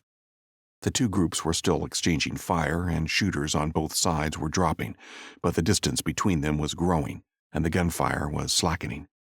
It was another surprise in a situation full of them. "We can still get to the Master." Herron tried to stand again, but he was once again pushed down by Baines and Lever. "Let me go after him." Lever drew his pistol and pressed it into Herron's skull. "You were told to sit in that chair. I won't tell you again." Charlesworth shook his head. "Herron's right. We're never going to get this chance again. Once they disperse, we lose our chance to take them down. Gear up." One of Charlesworth's subordinates shook her head. "Sir, we don't have the numbers to go after them. The backup teams are committed. We need to let this one go." "We have the numbers." Charlesworth looked around the room and drew his pistol. "Agent Lever, stay with Herron. Agent Daniels, maintain operational oversight and tell Agent Bricknell to rally her teams in the square and get ready to move once I arrive. Everyone else on me." Herron tried to protest his exclusion, but Lever only pressed the pistol harder into his skull. Except for Lever and Daniels, the agent told to stay in command of the whole shit show, everyone in the operations center produced weapons and filed out after Charlesworth. Within a few seconds, the headquarters went from bustling to still. Herron sat in tense silence, unable to push the issue while he had a gun against his head. A few seconds after the house had cleared out, however, Lever lowered the pistol and resumed his overwatch position. Clearly he thought Herron would stop protesting now the rest of the agents had set off to hunt the Master. He was wrong. Herron planted his feet and pushed himself up from the chair. In one explosive motion, he brought the crown of his skull up into Lever's chin. The sound was sickening, and Lever's surprised grunt told him all he needed to know. As Herron stood to his full height and turned around, Lever stumbled back, one hand to his face. There was every chance his jaw was broken, and the pain must have been considerable. "Give me the gun." Herron held out his hand. "I don't want to hurt you unless you force me to." Lever considered his options for a split second, then started to raise the pistol. Herron gripped his wrist and twisted it inward until it broke. As Lever cried out in pain, Herron wrapped his other hand around the pistol barrel and pulled. Lever couldn't maintain his grip with the broken wrist, and within a second Herron was armed once more. He took a step back, pointing the weapon at the agent. Neither Lever nor Daniels resisted any further. Lever was too badly hurt. Daniels was too busy coordinating MI5 assets to care about the scuffle. He simply shrugged his shoulders, turned away from Herron, and went back to relaying information to the tactical teams. Chapter 11. Herron burst out of the townhouse and ran towards the square. It was only a few blocks away, but he had to fight through the stream of civilians who were headed in the opposite direction. A minute ago, they'd been enjoying a festival. Now they were frightened by the chaos and the gunfire. He just had to hope the foot traffic was slowing down the Master's escape as well. Police sirens wailed, but the gunfire had stopped for now. He was furious at himself for not spotting the ambush earlier. But the only way the Enclave could have known MI5 was coming for them was if Frances Charlesworth had warned them. There was no other explanation. He'd spared her life, and she'd sold him out. With his pistol in one hand, Herron used the other to put in the earpiece he'd picked up. Immediately he could hear updates, Charles and Bricknell barking orders, and updates from the remains of the tactical teams, the sharpshooters, the drone operators, and the agent in the command center. It was a mixed situation. The tactical teams had withdrawn and taken up defensive positions, the sharpshooters were out of targets, and the drones were tracking the master and the few other operatives who had fled. It only took a few minutes to arrive in the square where he found chaos. There were bodies everywhere, MI5 and Enclave alike, and the emergency services were pouring into the area in huge numbers as festival goers continued to pour out of the area. Only a few civilians remained. Most had bailed at the first sign of gunfire, and it was likely those that still remained in the square had been too scared or too incapable to run when the action started. In the middle of it all was Charlesworth and Andrea Bricknell, his tactical team leader. Herron stopped and watched as the MI5 Director General waved his hands, motioning police to bottle up the scene and paramedics to sort out his wounded. The main game, however, was making sure the wounded Enclave operatives were secured. Herron knew from the feed in his earpiece that Charlesworth had already set assets after the master, but he was surprised the Director General wasn't chasing their foe himself. Herron strode over to Charlesworth, but the second Bricknell spotted him, she raised her submachine gun. Herron held his hands wide. "I'm on your side." She snarled, the barrel of the gun not wavering at all. "I've got a dozen dead men and women who'd say otherwise if they could. Don't come any closer." "It's fine, Andrea." Charlesworth walked past her and came closer to Herron. "What the hell are you doing here? And where is Agent Lever?" "He's fine, but he'll have a headache for a few days." Herron looked around. "The master is getting away. Give me a few agents and let me go after him." "Not a chance. I'll be in enough shit after today. I don't want to end up in the official report as the guy who gave a criminal command of MI5 assets. I've sent assets after him." "It won't be enough." Herron gripped his pistol tighter. "You can do whatever you like, but I'm going after—" "Shooter!" Andrea Bricknell's voice was piercing. "Southeast building, third window." Herron instinctively crash-tackled Charlesworth to the ground as gunfire and shouts once again filled the square. Herron and the Director General landed in a tangle of limbs, but it only took a second for Herron to rise again on one knee with his pistol raised. He glanced down at Charlesworth. It didn't look like he'd been hit. Bricknell's warning had probably saved his life. That was more than could be said for her. She was missing a chunk of her skull. Herron turned his attention to finding the shooter, starting with the window Bricknell had called out. A fusillade of returned fire by the remaining agents had shattered the glass and pockmarked the bricks around the window, but the shooter was already gone. He'd taken the shot, then got the hell out of Dodge. In a few seconds, the gunfire died down and the shouts quieted, though every law enforcement officer in the square remained on alert. Herron climbed to his feet and held out a hand to help Charlesworth. "You need to send assets after the shooter and the master." "Okay." Charlesworth took the hand, climbed to his feet, and locked eyes on Bricknell's body. He sighed and looked around at his people. "Did anyone see the shooter?" "I did." Agent Baines took a step closer, his eyes still scanning for the threat. "Female, red hair. Bricknell called the location right, but the shooter fired and withdrew." "Francis." The Director General looked more stunned now than when the ambush had kicked off. "You saved me. My daughter, she missed. It was as if Charlesworth was in a trance, so shocked by what happened that he was unable to move or act. Herron couldn't blame him. In the space of 2 days, the spymaster had found out that his daughter was alive and then that she was trying to kill him. But there was no time for Charlesworth's internal emotional crisis. People were dying, and the master was getting further away. Herron squared up to Charlesworth and clamped a hand down on his shoulder. "Time for answers. What happened in Belfast?" Charlesworth blinked rapidly. "Belfast? It's complicated. I didn't want any of that to happen." "Any of what?" Herron shoved him in the chest, causing him to stumble back a step. "Why did your daughter lie to me, lure us into an ambush, and then try to kill you?" Frances joined MI5 straight out of college. She was a brilliant agent, and I handled her missions directly. Isn't that against some sort of rule? Herron didn't think it was likely MI5 would approve a father and daughter combo.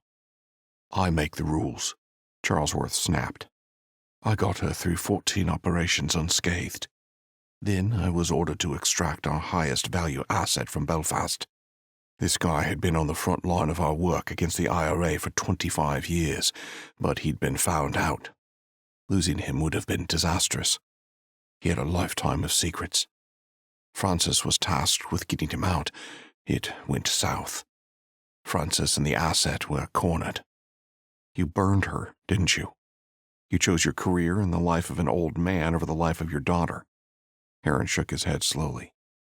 You're a piece of shit. Charlesworth squeezed his eyes shut. I regret it every single day, and I've reenacted the situation in my head 1,000,000 times. I'd change it if I could. Maybe you can. Herron put a hand on his shoulder and waited for him to open his eyes. You're a good man who made a bad choice. The Enclave made me do that too. But now you have the opportunity to make a good one. If you help me take down the Master, we might be able to tell your daughter how you feel as well. Charlesworth considered Herron's words for a second and then nodded. I don't have many assets left to spare. It'll be you, me, a few others, and some drone coverage. Herron reached down to grab a submachine gun from a downed tactical agent. That's all we need. Herron dragooned 2 agents to help track down the Master. He led them and Charlesworth away from the square, where Bain stayed to mop up. They followed the directions of the drone operator who was broadcasting the location of the Master and who informed them they were slowly gaining on him. By now the civilians had mostly cleared the streets as news of the gunfire and the slaughter in the square reached them. Herron turned to Charlesworth, who was jogging next to him. They seemed to be slowing down. Maybe he's wounded. Charlesworth's breathing was ragged. He lacked the fitness of Herron and the MI5 agents.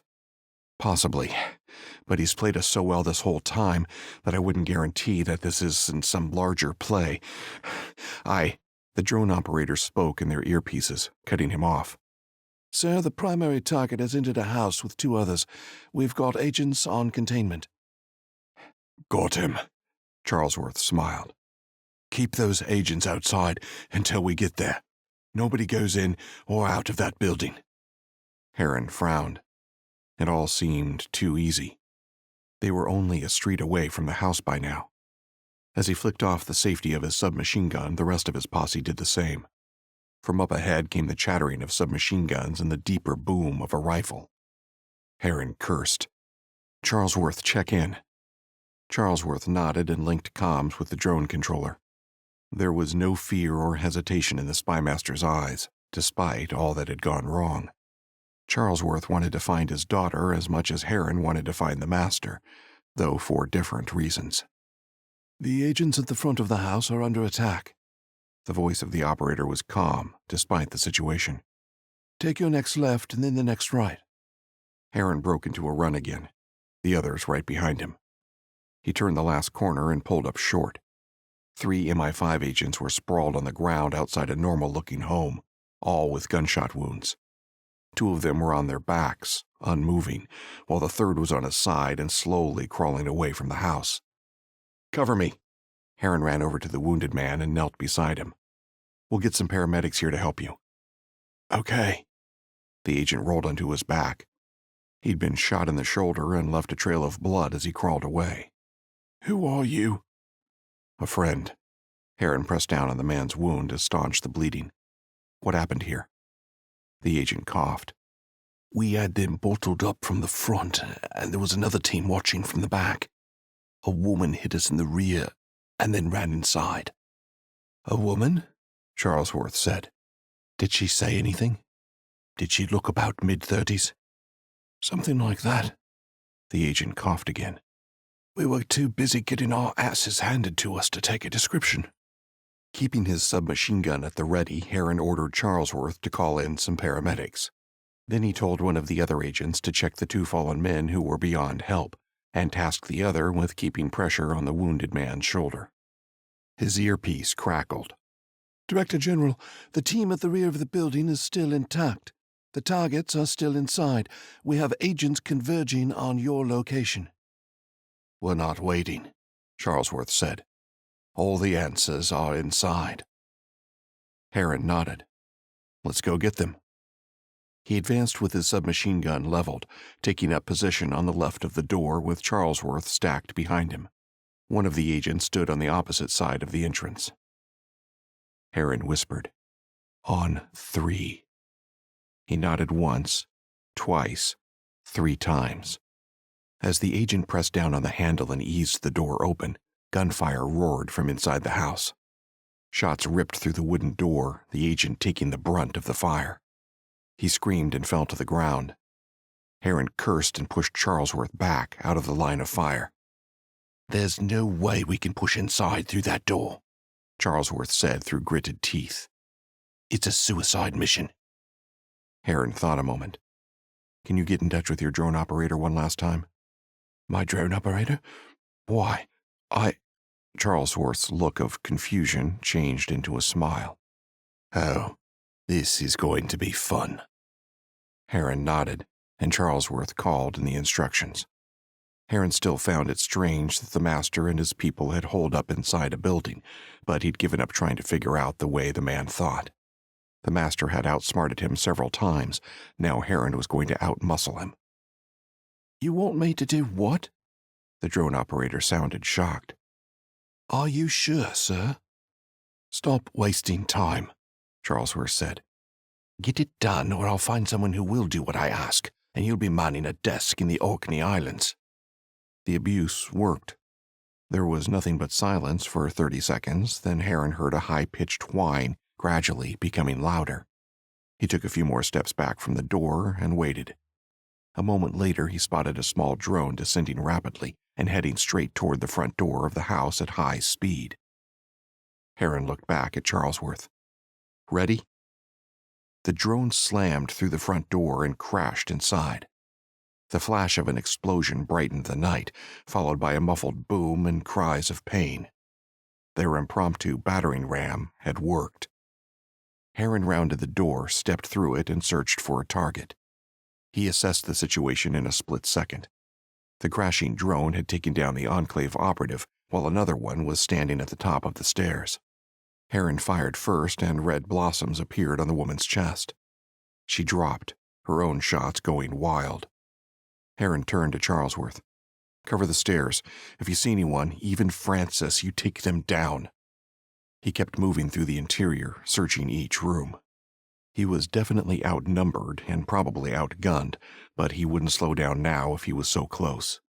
He owed it to Jessica and Erica Kearns and all the innocents he'd kill while in the employ of the Enclave to finish this or die trying.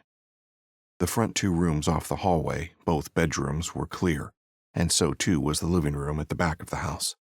"Francis!" Herron cursed as he heard Charlesworth's cry from back near the stairs. He gripped his submachine gun tight and ran towards the shout, hoping the Director General had the steel to do what was necessary, but fearing that he didn't. He reached the stairs and saw Francis at the top, aiming her assault rifle down at her father. He was prepared to fire when Charlesworth stepped in the way. Herron cursed. "Move!" "No," Charlesworth shook his head. "I'm not going to let you hurt her." How sweet of you, Father. Shame you didn't show such concern for my well-being in Belfast. Frances shifted her aim to Herron. Drop the weapon. Herron could have tried to take a shot, right through Charlesworth, but Frances's assault rifle would cut both him and Charlesworth down in a second. The only thing he was concerned about was getting a shot at the master, and dying wouldn't help with that. His best chance was playing along with her. He tossed his submachine gun on the ground and held his hands wide, looking up at Frances and waiting for whatever came next. On your knees, both of you. She took a step down the stairs. Then lock your hands behind your heads. Herron and Charlesworth followed her instructions, given Frances had them well covered. Herron was happy to roll with the punches until he got a chance to turn the tables. He looked at the MI5 Director General, who was finally reunited with the daughter he'd thought dead. Francis. Charlesworth's hard demeanor from a few hours earlier had melted away. Now he resembled an old man, traumatized in the face of his mistakes. Francis reached the bottom of the stairs. You've got a death wish. You should be a corpse right now. Charlesworth's face was clouded with emotion as he choked back tears. Francis, please, you must understand. Quiet! She hit him on the side of the head with the butt of the rifle, sending him sprawling. Nothing you can say means anything to me. With the assault rifle pointed away from both him and Charlesworth, Herron moved. With explosive force, he propelled himself up to his feet and forward in one motion. Frances turned, her eyes widening. She realized her mistake a split second before Herron crash-tackled her to the ground, her assault rifle clattering down next to her. It was the second time he'd had her in this position, but she'd learned from their last encounter. As Herron climbed on top of her and tried to restrain her, she produced a blade, stabbing out at him repeatedly. She'd cut his arm before he could press down on the inside of her elbow and prevent her stabbing him in the stomach or chest. Crying out in pain, he grabbed her wrist with his free hand, twisting until she let go of the knife.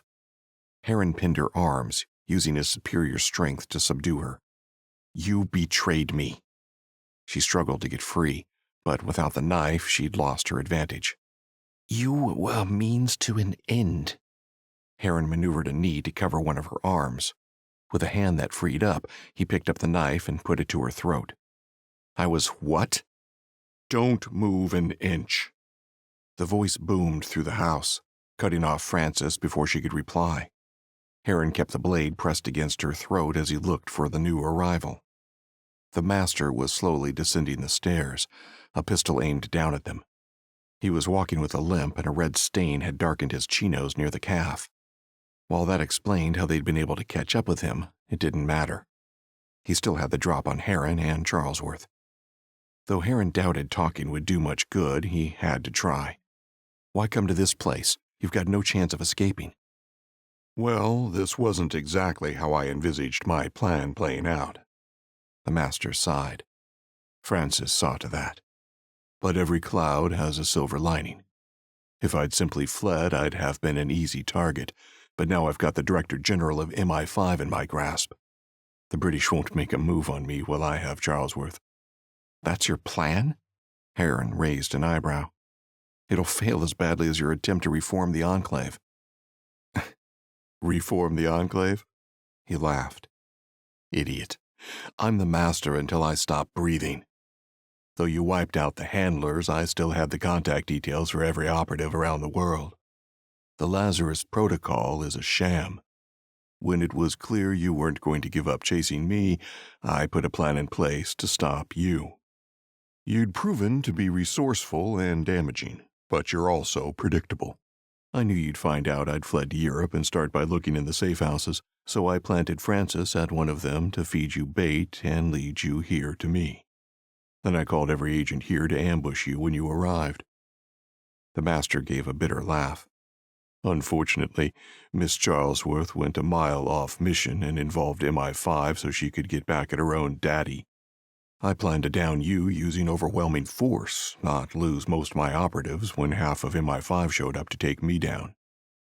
"No plan survives contact with the enemy," Herron laughed. His voice was calm, but the master's words had been like punches in the gut. For weeks he'd chased his target halfway across the world, and all the time he was being maneuvered, led around by the nose into a trap. "It's over. This building is surrounded, and MI5 won't let you get out of it." "Forget MI5. I have their Director General. They won't move on me. Besides, I suspect you wouldn't let them anyway. You see, you're my plan B. I'm wounded and need your help to escape. Your instincts are to kill me, but even you can see you'd be wasting an opportunity. No, Frances cried out. "We're not making a deal with them. Shoot him and then shoot my father. It's the only way we win." "We?" The master snarled at her. "You've cost me a dozen of my operatives. We planned and deployed to deal with one man, not an entire army." She flushed red. The master's voice boomed. "MI5 only came here at all because you took it on yourself to freelance, to get revenge on your father." Her face twisted into a grimace. "He left me to die in Belfast. The master's pistol boomed and Frances's head jerked. The bullet had hit her between the eyes. Herron cursed and jerked upright. The master swung his pistol towards him, gesturing for him to drop his weapon. Herron tossed the blade to the ground and held his hands wide. Now, as I was trying to say, I'm wounded and need your help to escape. All we need to do is hold Charlesworth hostage until we're clear. The master reached the bottom of the stairs, grimacing each time the weight shifted onto his wounded leg. Ally yourself with me and all is forgiven. You can return to the fold and we'll run the Enclave together. Herron laughed. I've dedicated my life to destroy you. People have died to destroy you. Why would I stop now? Because I've got an operative watching Erica Kearns, and if I don't answer when he calls me every 4 hours, he kills her. If you kill me, she dies too. Herron's head swam. A large reason he'd fought so hard to kill the master and eradicate the Enclave was to keep Kearns safe. Could he accept the master's terms and turn back on everything he'd fought for? Could he reject the master's terms and risk Kearns' death? It was an impossible choice, but it was one he had to make. If I join you, the Enclave stops harming innocents and focuses only on rooting out evil. Herron paused, struggling with the words. And Kearns is kept safe. You'll have full veto over any mission, the master said. And your friend will be safe so long as I can continue to rely on your cooperation. Herron nodded. He looked down at Frances Charlesworth's body, feeling a momentary pang of sadness for her. She'd been betrayed by her father and then by her master. She'd paid the ultimate price. For his part, Director General Charlesworth was still sprawled out on the ground, but he was starting to come around. I have a boat waiting for us. It's powerful enough to get us across the channel and back to Europe. The master gestured at Charlesworth with his pistol. Once he's back on his feet, we'll take him as hostage and head for the boat. If there's any trouble, you might need to shoot our way out of here. I can do that. Just make sure no harm comes to Kearns. Herron reached down and grabbed Frances's assault rifle. Slowly, Charlesworth regained consciousness. He blinked and looked up at the master, who smirked down at his prisoner. The head of the Enclave said something to Charlesworth, gloating, but Herron wasn't listening. He made his choice. Sacrifices had to be made. He took a step back, aimed the assault rifle at the master's head, and fired. Only when the rifle's bolt slammed to empty did he ease off the trigger. He threw the weapon on the ground and fell to his knees, crushed by the weight of his decision. The master was finished and the Enclave was shattered, but he'd sentenced Erica Kearns to death. He sucked in a few short breaths, releasing them in ragged heaves. A hand came down on his shoulder and gripped it. Charlesworth. Herron muttered, "It's over. He's dead. So was Frances. I'm sorry. I thought she died years ago." Charlesworth fought back his tears. "Doesn't seem like it's over for you, though." Herron nodded. "He's been keeping tabs on a friend of mine. She'll die now. Her life was the price of ending this." "Learn from my experience." Charlesworth glanced at Frances's body. "No mission is worth the life of someone you love." "It doesn't matter." Herron sighed again. "I made the choice already." He only hoped that when the master's phone rang and he was unable to give the password, that the operative ended Erica's life quickly. "Where is your friend?" "In the States." Herron climbed to his feet. "Maryland." "Britain has assets there." Charlesworth pulled out his cell phone. "Give me a location and we'll keep her safe." Herron frowned. "Why would you do that? You lived up to your end of the bargain already.